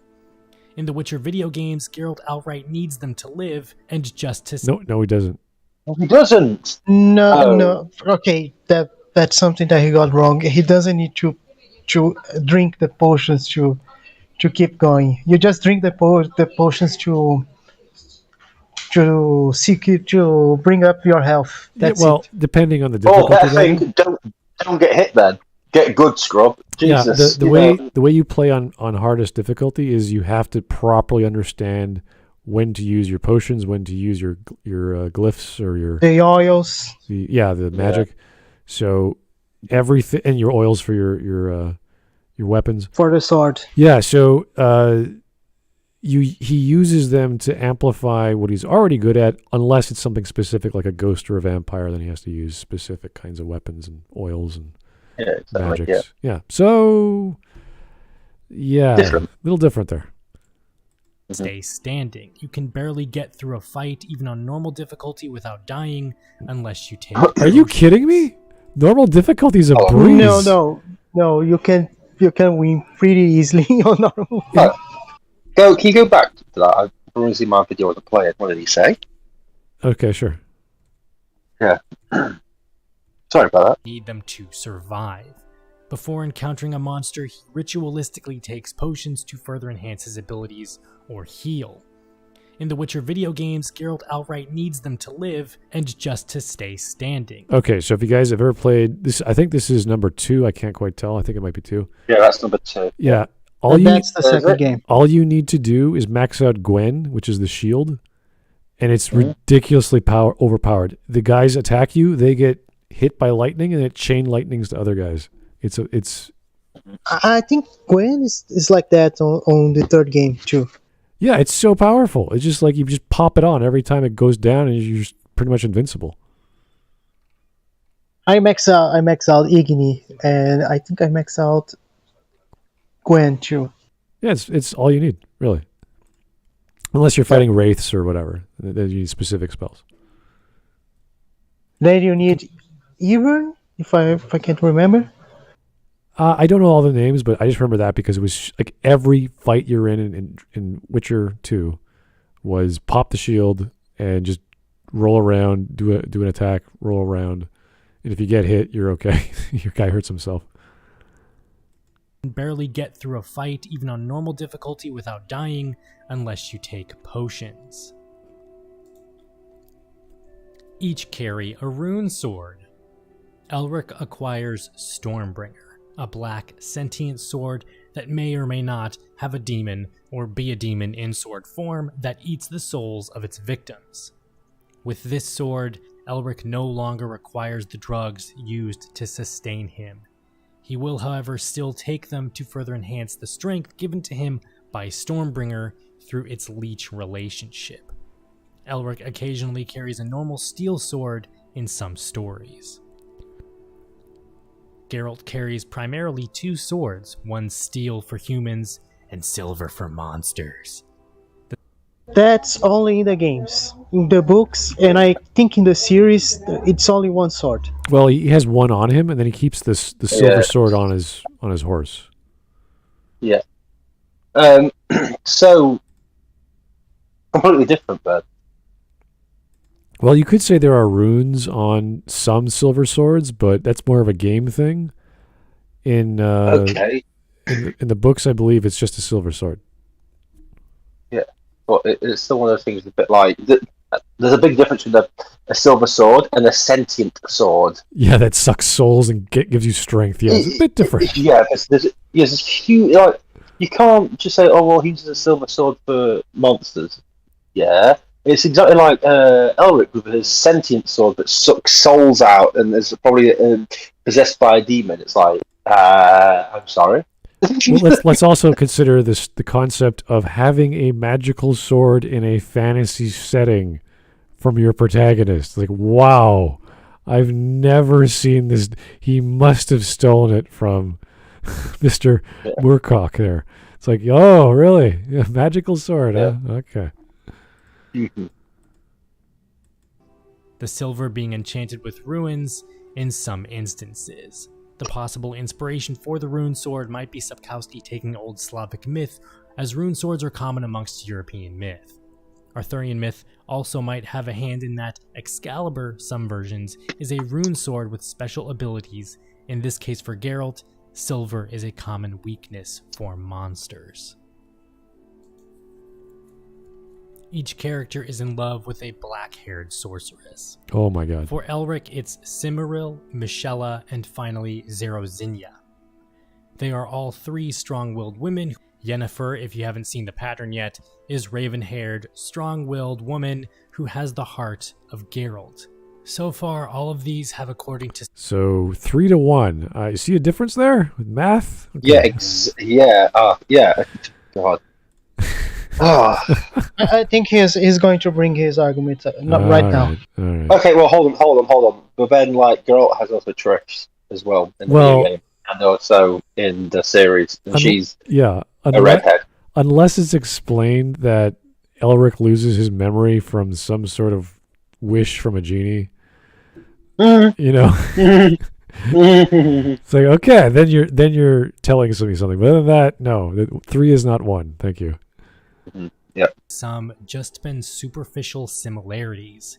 It's not outright plagiarism. Yeah, two characters are just superficial, guys. It's just one black-haired witch, three. Come on, it's the same thing. What are you talking about? He plagiarized his own characters 3 times. They're pretty much the same character, guys. Come on. How can you make 3 characters all black-haired mages who are love interests in the same series? It's like, come on, guys. Oh boy. It broke new ground 3 times in a row. No one has ever thought of having females who are magicians. It's oh my god. Oh my god, black-haired women. Who'd have thought it? Jesus Both Christ. albino, potion-taking, black-haired, sorceress-loving battle mages. Elric is a masterful sorcerer. Geralt knows basic magic due to his Witcher training. With rune swords who travel their respective worlds as cynical, fed up with life, mercenaries. No, not just rune swords. Elric travels with a sentient, soul-sucking, demon-infested sword. Yeah, the funny thing about that sword is it screams. It mumbles to itself. It's a weird talking sword. Honestly, Eric, if you guys read Silmarillion, the Swords of Turin, it's ancient too. Yeah, but the thing is, what I'm saying is, Turin, Silmarillion is J.R.R. Tolkien, so he did a ancient sword too. Yeah, but what I'm saying is, you can't just say, "Oh, they both walk around with rune swords." It's like, no, the 2 swords are completely different. If we're going to start talking about, like you say, a sentient sword is a lot different to a sword that has a rune in it. There's a huge whole story plot, character development. Do you know what I mean? Yeah, it's so different. And the way he's sort of like going, "Oh well, they're slightly similar." It's like, listen, there's enough differences here. And it's also, Elric is a masterful sorcerer, and Geralt knows that basic magic. Okay, so different then. You just keep showing us so many differences. And I hope to God you're not saying they are plagiarizing at the end of this video, because you're showing so many differences here. I think he's actually just showing the facts. I don't think he's implying anything yet. I hope not. That's what I said. I hope not. Yeah. I hope not. I hope he doesn't end the video saying, "And now you can see how The Witcher plagiarized." You know what I mean? I hope he just goes. At best, it's going to be like, well, the original author did the same thing, and then so did Solkowski or whatever his pronunciation is. Sapolsky or Polish, whatever name. Yeah, I can't pronounce it. So it's like, all right, if fair is fair, that's fine. But if you're going to say, well, this is clearly bad, you're like, well, then that's not the case, is it? Because they both did the same thing. Only one in a much larger case by just saying, hey, here's a guy from his tribe who had a soul-sucking sword that's also sentient. You're like, oh, really? Okay. Yeah. Good for him. Yeah. All right. Let's finish this up. Mercenaries. The stories might veer off into different paths, but the settings are similar. The young kingdoms in which Elric inhabits are a grimy, dark fantasy sword and sorcery take on Europe. That's his with genre. The, if not the very real first, popular anti-hero in fantasy fiction that redefined the genre. The decadent depravity of Melniboné being an allegory for England at the time.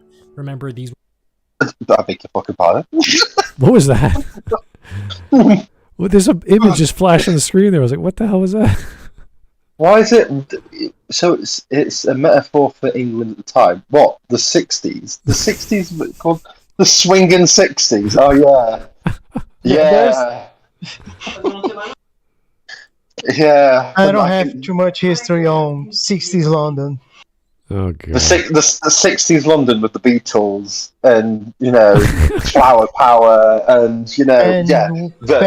bad teeth, because Englishmen don't have good dental health. Yeah, and anyway, enough about the stereotypes that don't exist. But the swinging. There's a reason called the swinging 60s. It's Beatles and like minis and like the Italian Job and stuff. It was a really good time. Decadent courts and stuff. Yeah, okay.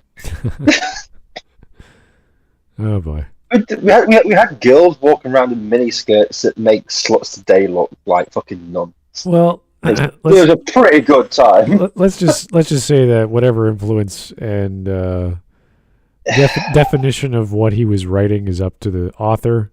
Also, what did we say about the medieval, a dark fantasy medieval world? Okay, Fadus. Okay, Tamriel. Okay, you know what I mean? Okay, Tamriel is a more like the mix of the Roman Empire with.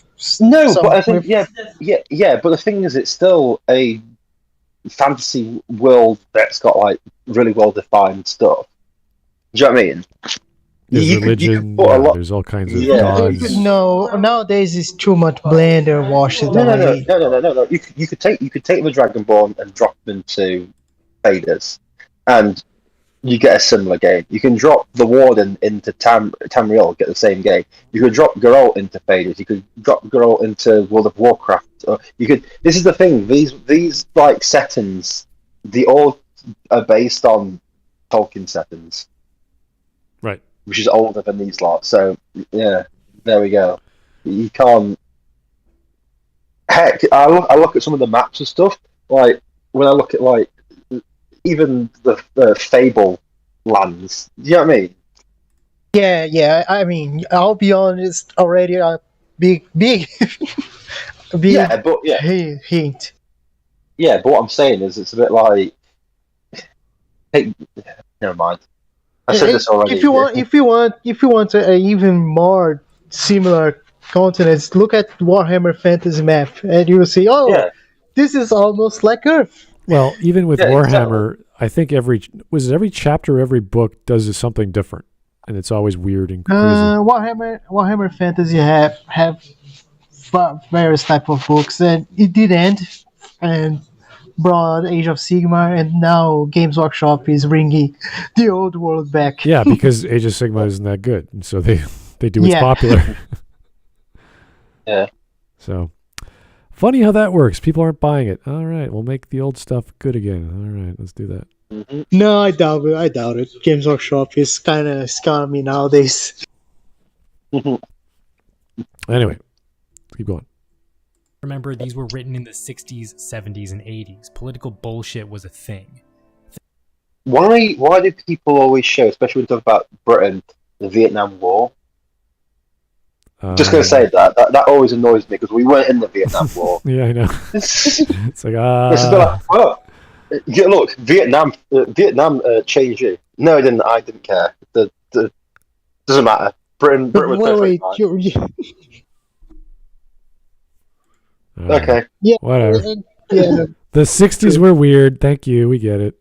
The 60s were weird. Also, the Vietnam War was in the. I don't care. Americans don't care about history and facts and stuff. They just say everyone was in Vietnam, weren't they? Because I think the Australians were in Vietnam. I could be wrong. Well, that's probably where they get confused on. Also, the Sex Pistols only existed for a very short period of time because one of them died. Yeah. Oh my god! The other is in the United States. Yeah, shouting at homeless people is great. Anyway, he's just saying the 60s were weird. Okay, let's move on. Mm-hmm. It's also the Sex Pistols were the 70s. Is in Moorcock's other work.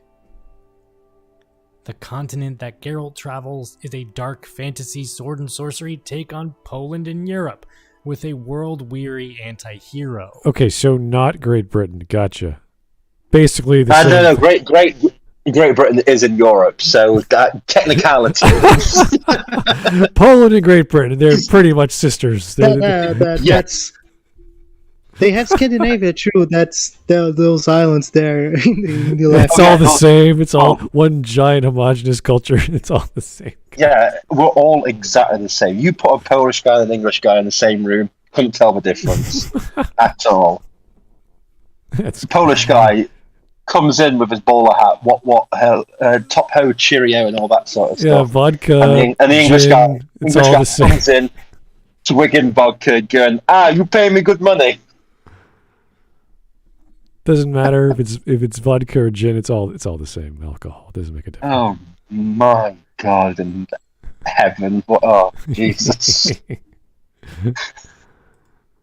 The Empire of Novigrad could very well be an allegory for the political control that was going on during that time. Oh yeah, because I love the way that picture of London, that generic picture, it's exactly the same as those walls being built in Eastern Europe. Yeah, the time. I don't. The time of what? This was written in the 80s and 90s. What's the Polish? What? Was the Polish outside of the back in the 80s? Which empire was in Europe in the 80s and 90s? Well, you could say the USSR was an empire. Wasn't in the 90s? Witcher books done in 1986? No, in the 90s. In the 90s, it was already collapsed. One of the Witcher books was done in 1986, which means that it copied Watchmen, and that's why it was bad. Oh yeah. Mm-hmm. This is a ridiculous fucking argument here. Two European writers created fantasy worlds based on Europe. Yeah, okay. It's great. Okay. Written in the 80s and 90s, remember, political bullshit was a thing. In the end, I personally... Oh, we know political bullshit exists. Don't be saying... I don't remember. It's always been bullshit throughout the decades. Yeah, it's like, well, today there's no political bullshit. We should call it bullshit political, because there's more bullshit than there's political stuff. It just happens to be about politics, yeah.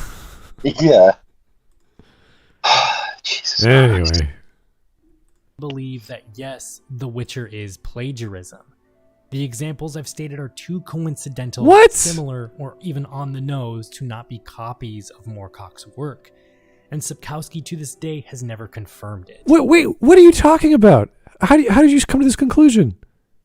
You were just talking about Europe and how one country is not named after another country, and then it's too on the nose because two writers from Europe wrote different stories. I don't follow. Where's the logic here, sir? Well, it's because both characters have white hair. They have swords. You know how many characters in stories have frickin' swords? Yeah, like Kavhala, where that guy the guy who created Elric literally said, I'm copying stuff. Yeah. I stole this character from this story. No, he got it from the King Arthur epic. That's totally... It's really, completely different. Yeah, it's just like, what the... He literally showed that his argument had no standing, but I told you he'd end it by saying, yes, the stuff I've shown you proves as plagiarism because it's too similar, yet all he's done is show the differences. Yeah, this is Great Britain and this is Poland. It's like, yes. Exactly the same. Yes, they have white hair and they have swords. Well, that must be it. We've cracked the case, boys. We figured it all out. Oh, hang on. Those two swords are different. Shh. We'll just say it's ruined. All right, then. What's going on here? This is terrible. Yeah, you have to use details. You can't just say swords. If you actually look up the definition of Stormbringer, it's a Zweihander, which is a big German thrust sword. It's a big honking sword. Whereas Geralt has I think a broadsword, or I think it is a longsword. A longsword, yeah. It's a little different difference in size and weight and how you wield it. So, yeah, there's swords, but in a totally different context. But ridiculous. And one of them doesn't scream and cry and mumble and steal souls. Yeah. But it's made of silver, right? If you actually read some of the books, apparently the sword kills his lovers as well as himself if he doesn't kill other people. So it's this crazy weapon that leeches life from people. Yes. Exactly the same as a silver sword. Yeah, with runes. Exactly the same. Yeah. This is great. Oh my god, this is like... Oh, so as you can see, everything I said is very one-to-one. Like, no, it's not. Yeah, it's like, no, I can literally pick out so many different... There's so many holes in this entire argument. It's like if it was a boat, it'd be sinking. The Titanic has got less holes in it than this fucking argument. So the 5 things I listed so far, which were similar, these are very high level stuff. White hair, not white skin. They both hunt monsters. They have lots of sex. The story involves politics, and they both use swords. Also, they both live in fantasy worlds. Yeah, I didn't mention the magic thing because the magic was clearly different. One's a practiced master, and the other's a guy that does finger signs. Yeah. The other differences were he's really weak and the other one's really strong. So it's like yeah. One needs potions to live. The other one is so based he kills himself with potions to get a little bit stronger. Yeah. I think the 3 witches or the 3 magicians, whatever they call them in the Elric world, not the same as the one witch. Little different. But they've got black hair. Okay. Oh, they got black hair. Yeah. 3 characters who are exactly the same in the Elric world have all got black hair. But Yennefer's got black hair as well, so that must mean it was copying. Yeah, I was going to say they both have different colored irises, but one is red, the other one's a cat yellow eye, so it's like, I don't know, that's kind of different. Yeah. Either way, it's all appearances mostly. There's not much actual politics. There's not much actual plot. There's not much actual background. There's nothing I can connect the dots and say these are the same characters. Really, no offense. Well, actually, fuck it, full offense. Right? This is literally Elric fanboys going, yeah, but white-haired swordsman's better than that white-haired swordsman. Why don't we get a Netflix adaptation? Like, oh, sorry, mate. Tough. That's it. Yeah, maybe the next few years you'll see someone pick this up because we know that Hollywood's starving for ideas. So you never know. Exactly. I would want a not a Hollywood made, but a pretty good maybe an anime about their. An anime would work. I wish there was a live action Shannara series, and I got it, and I was so disappointed. I went, oh, never again am I going to wish for anything like that. Horrible idea. So yeah, I never wish for a live action. Yeah, but this is all it's really sound like to me, because if your arguments are literally, if I, a person who has no stake in this argument, who doesn't really care, who was literally bored to tears during the Witcher Netflix show to the point where I was just a bit like, oh good God, I hope everyone dies, right, is now picking fault with your argument of the Witcher copy people, there's a problem. It's just... All right. Well, at best we could say he was influenced visually, and that's totally fair. That's not plagiarism. Yeah. Having white hair is like whoop-de-doo. How original. Oh my God. Yeah. Anyway. Mm-hmm. Yes, there are differences here and there naturally, but the base, the overall outline of Geralt, of the Witcher universe, is identical. The Witcher, not just Geralt, the universe? No. You cannot say why. What's similar about the universe? They're both fantasy settings. Really? That's it. That's like saying Star Trek is a space opera the same way Star Wars is a space opera. But you can't just say, well, they're exactly the same. The base setting is like what? Oh, the fantasy, and there's politics in it. Yeah, and well, are they similar? It's like I can fucking name you like 8 other fucking stories that are like that. So again, I have nothing wrong with saying there's definitely a visual similarity. There's definitely an influence. Yeah. But to say it's plagiarism or a copy, we just heard all the similarities as far as he knew. And there was and plenty... John, and to be honest with you, we got fuck all really. Yeah. I listed them that I saw were similar in some regards, but to go from similarity to plagiarism to copyright or whatever is a huge hurdle, and you're not even meeting some standard of connecting the dots. Aside from he might have read the books when he was copywriting them or translating them or whatever. It's like translating. Okay, great. Yeah, I read Tolkien too. So what? Mm-hmm. I read another fantasy author who also has a dude with white hair and a sword. Yeah. So who drinks potions. Okay. Jesus Christ! But to say the whole universe, I'm like, no, you can't. You can't show all that and then say the base template. It's like, nope. We may as well bring in Dunn here, and he'll just start listing things that are similar to the Wheel of Time series, with magic swords and mages. Well, because it was it. Kavhala, that Kavhala is like Moorcock plagiarized Kavhala. Then, well, he said it's just too coincidental. Yeah, the base of Elric is just completely the same.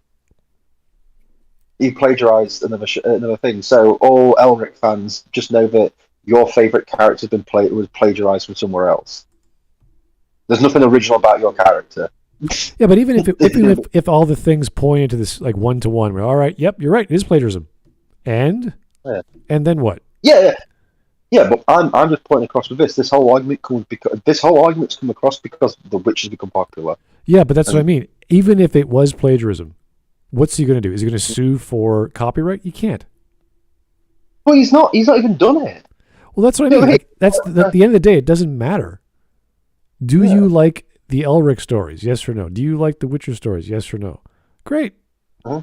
They're fun to read. They're fun to watch. Good for you. That's your bag. But my white-haired swordsman is better than your white. No one cares. Yeah, no one really cares. Look at Moorcock doesn't care either. Look at the similarities from Knights of the Old Republic to Mass Effect. We could all do that. We could see the progression of stories, the choices being made, the idea of the dialogue wheel, and the light and dark side, the Paragon and Renegade side. Like, they're all very, very similar. One uses guns more, one uses lightsabers more. Like, okay. Yeah. Some earth-shattering revelation. Oh, big plot twist. Story beats are very similar. Like, it's all okay. It sells. It works. Someone else is going to be inspired and make a thing that sells, and it works too, or else it wouldn't be known. Yeah. So unless there's a legal thing there, I don't think this is really relevant. And I feel this entire argument is not only worthless but also pointless.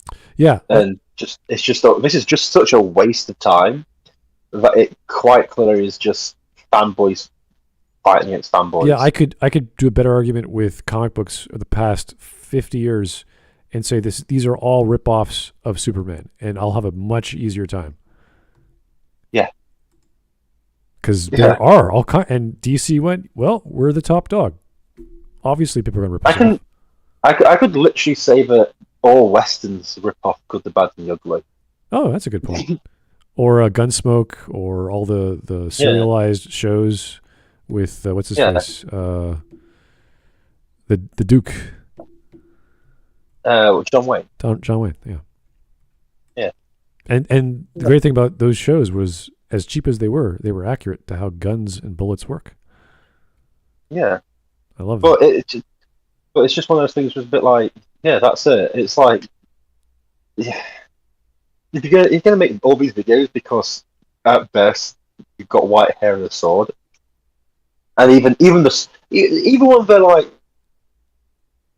ace in the holes, the swords, it's like, yeah, the swords are completely different. And I know I keep bringing it up, but it's like, it's such, like, you can't stand there going, ha ha ha ha, like, pull out your ace card. They both have swords. And it's like, yeah, one's sentient that sucks souls out, and the other one's just silver. Different. Aha, but here's another ace card. They both know how to use magic. Yeah, Elric is a master sorcerer. Geralt knows a few little signs of something. They both kill monsters. Congratulations. Everyone does that in fantasy. Fucking St. George killed a fucking dragon. You know what I mean? Everyone kills dragons. Oh. Anyway. Do something different. Be like Donkey from Shrek. Fuck a dragon. You know, do something different. Have your girlfriend be a dragon waifu, but instead of turning into a female chick. She turns into a smaller dragon or something. I don't know, something retarded. I thought he was going to say, make sure your girlfriend's a fire-breathing monster. I'm like, well, that's most girlfriends, isn't it? Well, only in anime land, I guess. I don't know. Yeah, I said that when my girlfriend was upstairs. Actually, thank God for that. Anyway, 3 minutes. We're almost done. Yeah. To that of Michael Moorcock and his works. Again, the stories might veer off differently, but the themes, characters, and tone are identical. No. Wait a second. Let's rewind that. To that of Michael Moorcock and his works. Again, the stories might veer off differently, but the themes, characters, and tone. The themes, characters, and tone. He didn't say anything about tone. The themes he didn't mention. The tone, to be fair, I think tone, it will be the same no matter what, because both are dark fantasies. But the themes of what? Politics? That's not a theme. That's just an element of the setting and the story. Yeah, no. How did Elric make you feel? Well, if you're going to say theme, that's like you're asking what's the story about, and that's in relation to the plot, and what's the general message of the plot. So in The Witcher, Geralt is trying to find his memory. He's trying to survive, so he hunts monsters, and that's the majority of the content. And then we figure out when we get later on, he's part of this whole prophecy of the abandoned child or whatever the hell it was called. So that was specific to that plot line, and the theme is: are you able to challenge fate? Is your love really relevant if fate says otherwise, or can you change that? And with the games, they gave you the freedom to choose what you wanted, whereas the books obviously did their own thing. So is that the same as a soul-sucking sword which kills the things he loves as well as himself in order for him to stay alive? And he's like the emperor of a kingdom for a bit, and then everyone disowns him because he's has a crazy sword that kills people and sucks their souls. Mm-hmm. So little difference there. A little bit for themes. So one is destiny, the other one is can I ever love someone, regardless. Like this is a similar thing story to Superman. Can Superman actually love another person and have a relationship because he's Superman? The emotional side, the two identities. He's always away. Can he raise a family? Will his son or his daughter will survive? Child, like all these things, all these details. So. Is that part of Elric's story? Is that the theme? Is that one of the themes? What's the minor theme? What other themes are there? These are the things we have to look at, and he did not even mention them. No, he just said all the themes are the same. It's like, no. Yeah, you have to actually. You've not said anything, so I don't believe you. Yeah, what he should have done. I like the part with the history. That was interesting, but it's not part of the argument really. He should have done. Here are all the similarities. He goes. Social similarities. He talks all about the social setting, the culture, the dialogue, all the elements. Here's the physical setting. So, where they physically are. The forests are the same. The technology's the same. The magic's the same. Whatever the systems are. Then you go to the psychological. The characters. How are they the same? You list them all. That's what you're supposed to do. He did some of that. Well, the thing is, he said, like, even when he was trying to make out the characters the same, he used words to describe one, but he didn't use to describe the other. Yeah, I know. It's a bit like some are different then. They're magical, dark-haired women. You're like, yes, there's 3, and this one has 1. You see the difference there? Yeah. Yeah. If it was there was this fated woman who erased his memory, so he had to go on a quest to find himself and see whether he still loves her or not, whether it was a trick of magic. Then you'd say, "Oh, that's a pretty big plot line." Yeah, exactly. Yeah. Then I'd say, "Yeah, that is pretty close." I would put my foot down. Yeah, but he didn't do that. Well, no, maybe it isn't. Maybe it's in the book. I don't know. I haven't read it. But this is where you meant to start. If you're going to make a video that's 27 minutes long, this is where you meant to start putting stuff in. But no, I needed to hear about how a couple of rock bands in the 1890s. That was funny. Yeah, I like that. I was like, okay, cool. I'm not listening to him. Okay. Yeah. They did that stuff. He All read right. poetry at a rock concert. All right, here's Mark at 3D8. Mark, what are you doing? So Miss Kobayashi's Dragon Maid plagiarized Shrek. Yeah, pretty much, yeah. Though I think both have dragons. They both shapeshift. Yeah, you're right. Oh, jeez. No, I don't think. I don't think the dragon Shrek shapeshift. Well, Shrek. No. What's her name? Shapeshifts from princess to ogre. So. Ogre. Fiona.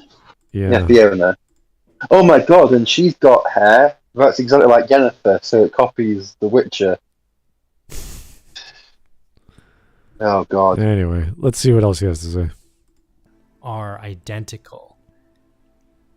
Going back to an example earlier of what plagiarism is, copying so many words or ideas from a source that it makes up the majority of your work, whether you give credit or not. Even if Sapkowski came out today, tomorrow, and said, yes, I was heavily inspired by Moorcock's work, the deeds are already been done. Which deeds? The guy has made an entire career off of the back of someone else. No, No, he's not though. Okay, if you Holy think, shit. if you honestly think writing 9 books or whatever it is comes from the back of some other guy, you are shitting me. You are out of your mind. If you think the fact that he's wrote 9 books and the main character has white hair, it's like, oh, it's copied that guy. It's like, really? You have no idea how anything works at all. It takes years sometimes to write a book, and he did 8 or 9 times. If the plot of the Witcher books were exactly the same as Elric, and it should be easy to fucking prove that. Yeah. But lo and behold, you've not mentioned any story points of the books. Yeah, if he had a magical sword that sucked energy or something, I'd be like, oh, that's on the nose. Like, okay, Yeah. and it was called like Winterbringer or something stupid. Like, okay, yeah, that is not cool. Like, but he doesn't have that. Slight breeze giver, Yeah. something like that. But Geralt was the Emperor of Bonymela or something like that, and you're like, oh well, this is just literally he's just swapped words around here. Yeah. And it was Geralt of Elric or something like that. I am from Elric. Of course, I plagiarized him. Yeah, but you know what I mean? It's like that's plagiarism to me, where you literally just change stuff. Like you almost use the exact same. That's using the exact same words. It's like I made that joke about Sky Luke Walker. It's like that would be plagiarism if I made a space opera about. Well, to Sky that Luke degree, Walker. that would be satire because it's so obvious. So. Yeah, but I make it a serious. Oh, if thing. it's serious, yeah, obviously, yeah. Yeah, and like he does everything, and you know what I mean. He blows up the Star Death and everything, the Star of Death and everything. Do you know what I mean? The Emperor and Darth Swader or something. Oh, I don't know. I'm thinking of it off the top of my head, but that would be like, oh my god, this is absolute. Yeah. This guy's just literally ripping off Star Wars.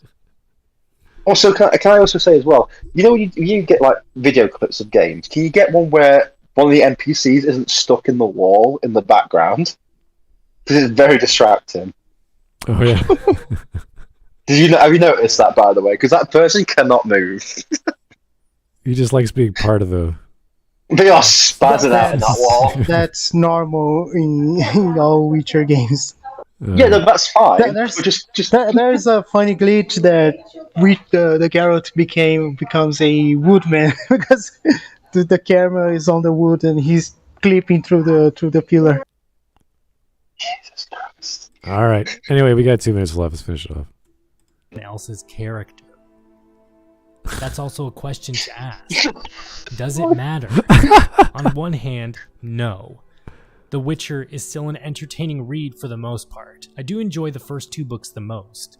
I find the rest of the series, as it switches perspectives from Geralt to other characters, it gets a bit dry and kinda boring. There's a chapter in Blood of Elves, the first book in the proper series, that sees Triss with diarrhea for an entire chapter. Wow. Oh my god, Triss, that love interest with Red.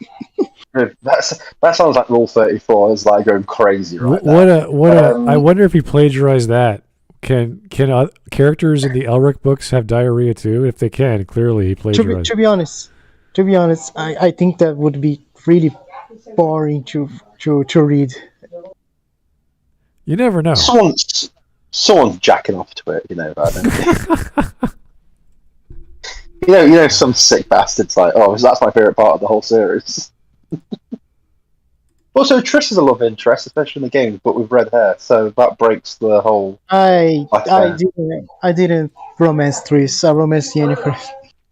Okay, that's good. I wouldn't especially in the Netflix series. I wouldn't romance either of them. Oh well, that's another story. Jeez. Oh god, they are ugly as fuck. The women there's a nice looking blonde witch. I can't remember her name, but she's always in the background somewhere. Oh, she dies. Oh, they kill her off in the second season? Yeah. There's another one too, Keira Metz. She's cool too. Alright. No, it got even to the point where, like, I showed a picture of, like, the game Triss and, you know, my girlfriend, and she was like, oh, I'm kind of disappointed. I'd like to have seen that. I'm like, well, you got Netflix, Triss, and she's like, I don't want those. I want good-looking women in my Netflix show. Oh boy. Oh well. Oh my god. But yeah, this an entire chapter. Riveting stuff. Then, on the other hand, it completely matters. It's not just some basic debate or fanboyism. No, it is a basic debate. And literary theft to a punishing degree. No, it's not. Who's getting punished? No, it's not. Oh my god, it is so much like this. It's not just fanboyism. It is complete fanboyism. This is such a fanboy argument. What is the crime? What is the crime being committed here? Someone has to show me the copyright infringement or the trade. It's the crime. It's the crime of my white-haired swordsman's not as good as that. It's like, oh god, fucking. That is literally the crime. Did he mention that both are called White Wolf? No, he didn't. He mentioned the White Wolf from the weird of the White Wolf from the first publication of Elric. He might have mentioned it about Geralt, but he never put the two and two together. He never showed that, which is what you're supposed to do in a video like this. You say, here's A, here's B. They're 1-to-1. Here's A, here's B. They're 1. And you go down your list. You say, oh wow. I think the only thing that might bring a stronger case is the nickname, the White Wolf. Yeah, but that's like a name. But even then, it's kind of small. Yeah. Huh? He doesn't call himself the White Wolf. He calls himself Geralt. His other people call him the White Wolf. Yeah. It's a nickname. Yeah. Nicknames are what colloquial affirmations from the group. Whoop-de-doo. It's like my tertiary characters say things that are just like tertiary characters in another story. It's like, yeah. Huh? What was that comedian joke? I'm trying to remember. Rough Rider joke. He was talking about how there's the Ottawa Rough Riders and the Calgary Rough Riders. Remember? They have exactly the same colors. They're called exactly the same. And you know, the guy was clearly a fan of the Ottawa Rough Riders when he made the Calgary, whatever their name. I can't remember the name, but that was the joke. It's like, yeah, he just loved it so much he just bought his own football team and named them exactly the same with the same colors. Yeah, that's funny. Well, to go back to the argument of this. This is literally this person is a massive fanboy. And this is just a fanboy argument because even the writer does not care about this. And the thing is, you can't say it's literally fair. Like with all this stuff, by your own logic, he's stolen stuff from 3 different sources. The stuff you are defending, he's stolen. Do you know what I mean? But whatever. Well, that's why I like the writer, or I like both writers, because one, they're successful, and the original guy's saying, "Yeah, I stole it." Yeah. What are you going to do about it? What do I care? Yeah, Michael Moorcock is pretty cool. Yeah, if you're gonna write a story about a superhero that has grappling hooks and disguises himself and fights crime, like, oh my god, you've just described. It's the Cape Man. Yeah. Oh my god! Superhero. It's the flying rodent or something. You know what I mean? Yeah. That sounds like kids' movie, the flying rodent. Mm-hmm. Anyway, 1 minute, almost done. Any Warhammer fans out there might have noticed similarities in themes as well. Oh wow! It's already widely known Warhammer steals from everyone. Yeah, that's true. Including Moorcock. Right. Simple thieves. I mean, they don't just steal from me; they steal from everybody. Yep. So just like you. That's as far as I'm concerned. That's simple. Fun fact: Games Workshop was sued by one of when they created a fifth Chaos Yacht, which I think it was Malau. The original creator of Malau sued and he won. Yeah, but the thing is, you can't say they just steal from me. It's like you stole. No. Games Workshop steals from everyone. If you create a awesome British character, they will probably find a way to steal and place in Warhammer. Okay. Yeah, all right, no, that's fine. I agree with that. That's fine. You can complain about not complain about it, but you can say that.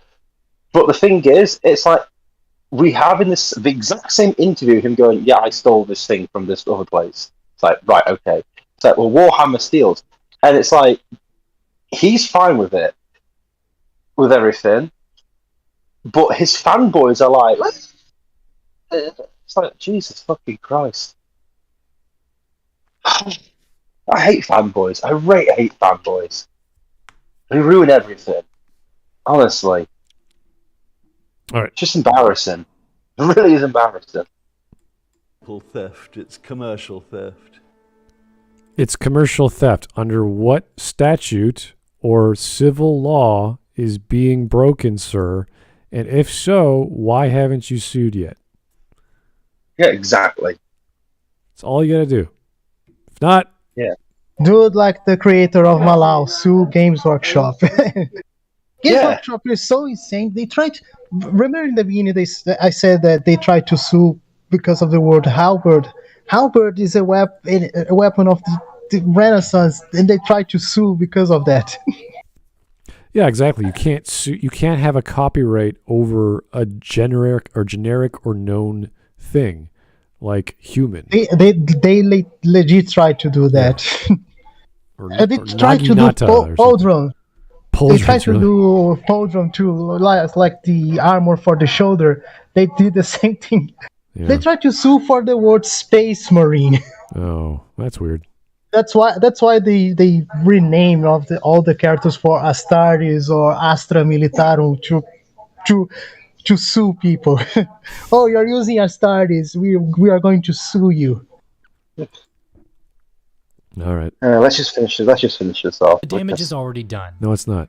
The only positive from this there are literally no damages. Is that more people will know Elric of Melniboné soon enough. That's from cool. This video, the eventual Elric series Amazon is working on, and yes, of course, The Witcher.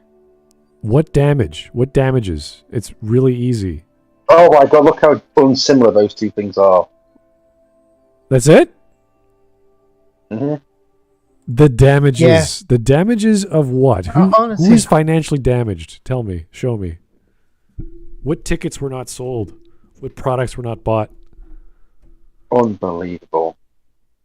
Honestly, more people knowing Elric for me is cool.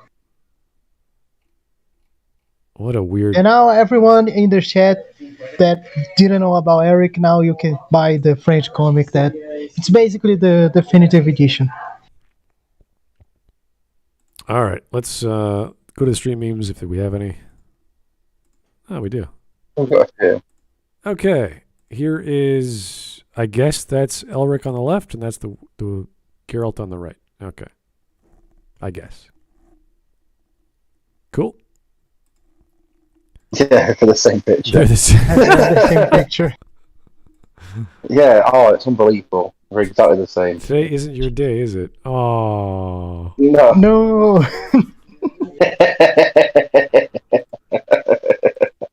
Profile photo, tagged photo, passport photo. Yeah, that's true. That's funny.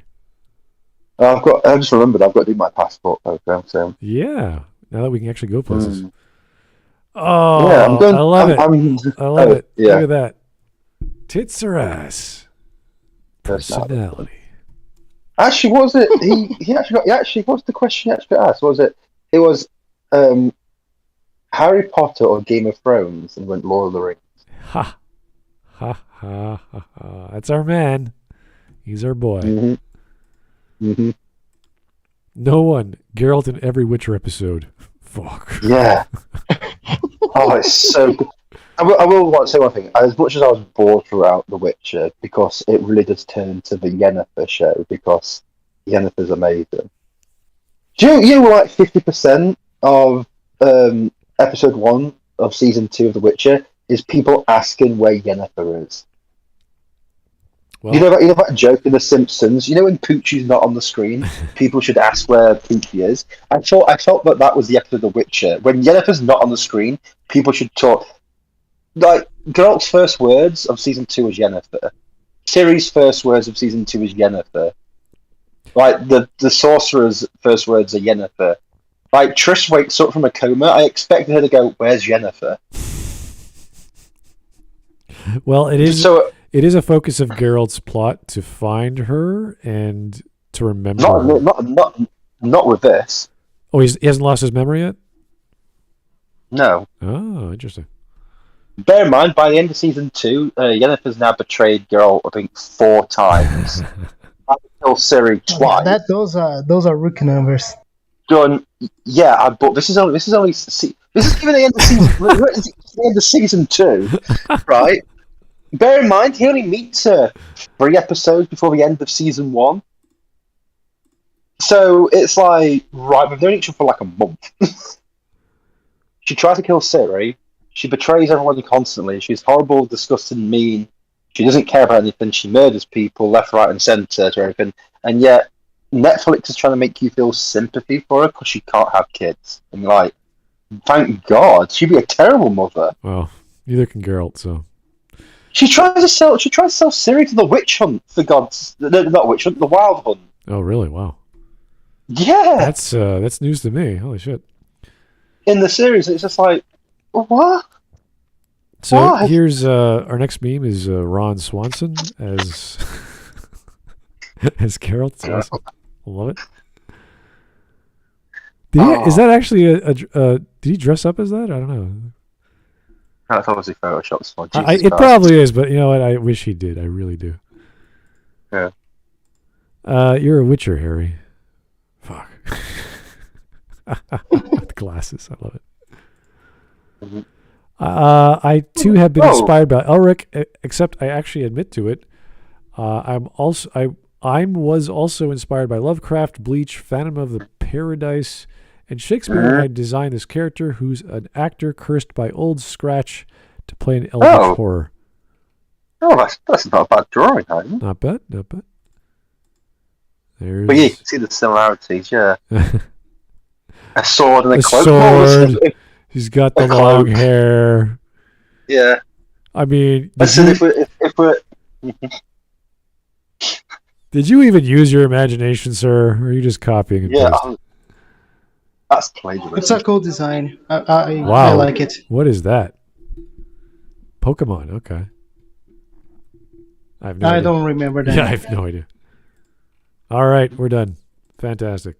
Yeah. Time to drink myself to sleep. Okay. Well, guys, that was a pretty weak video on the similarities between Elric of whatever and Geralt of Rivia. Apparently, there is a Razor Fist video that's very long, as Matthias mentioned, which we're not going to do because I don't care. If this is the evidence, or if he has more, maybe it's easier to digest, but Razor Fist is a bit too emotional. And he goes a bit... I love Razor Fist, by the way, and yeah, but it's When he's doing Yeah, politics, I like Razor Fist. Yeah, he yeah. always did politics. He always did politics because he was a political commentary in radio. sure. If he's doing politics, it's great. If he's doing video games, I'm like, all right, I'll listen. I know he does music. I know he does the Michael Jackson I stuff. like his metal mutals. Yeah. I started listening Dancing, Battery. I started to listen more songs of Motorhead besides Ace of Spades. Well, the point is, this is a topic which I don't think we're going to get very far with. I could read all the books and still be like, yep, there are some similarities, but they're completely different stories.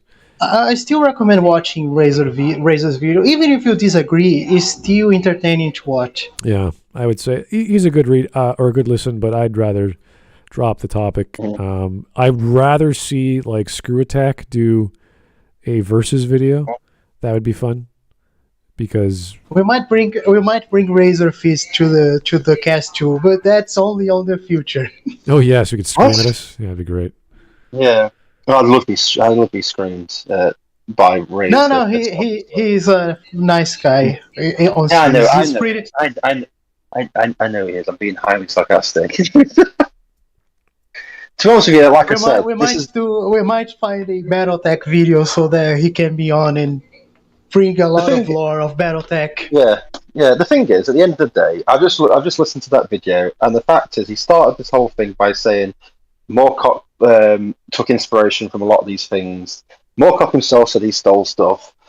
Like, that's it. The discussion ends once the creator is like, yeah, I stole stuff from other things for my story, and it's a bit like, right, okay. Like Cavhalo, whatever it's called, that story to start with. Like, he even mentions, I think, themes and like plot points are very similar to Elric, and it's like, right, okay, so those two things are very similar, and it's a bit like, but it's plagiarism when The Witcher does it, and to be honest with you, it does really just sound like The Witcher's got popular, and Elric fans don't like the fact that The Witcher's more popular than Elric. But hey ho, who knows? Do you know what I mean? Yeah. So, Anyway, we are just some guy. yeah. Anyway, that was good enough for me. I'm going to go get some drinking going on and having myself a good evening. Yeah. I just heard my prime minister is actually canceling all his war powers, which I thought he made permanent the day before. I don't know. I got two mixed messages. 2 days ago it was permanent. Now it's recalled. I'm like, what the? It's probably because he's like, oh my god. I have to get elected. I actually have to get elected. I'm not actually.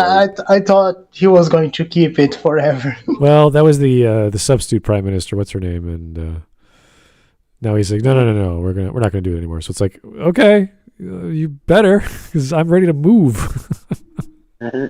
So. Smut Boy will go to Texas because everyone is going to Texas. I'll go anywhere past the border. I don't care at this point. So, anyway, thank you guys for tuning in. Keep the suggestions coming. That was a close tie for this video. Tomorrow, I think we have a day off, so we'll chat to you guys Friday. And Friday is our special end of the month celebration, where we look at womanhood and craziness, and we call her Maggie Mayfish. Oh my God, Maggie Mayfish! Why? Oh God. Yeah. We might need to replace some of these guys with another. Well, because I think the videos are kind of getting with Renegade Cut, for an example, because he's rarely uploads. I kind of looking more and more to older videos, and the older videos might have been already covered. Maybe, yeah. When we exhaust, we'll switch, but. Maggie Mayfish, we could write books about that lady. She's a mental case. Yeah, it's just so. She's so bad. Anyway, thank you guys. Have a great night. Keep the suggestions coming. Keep on voting, and we'll talk to you real soon. Bye-bye. Bye.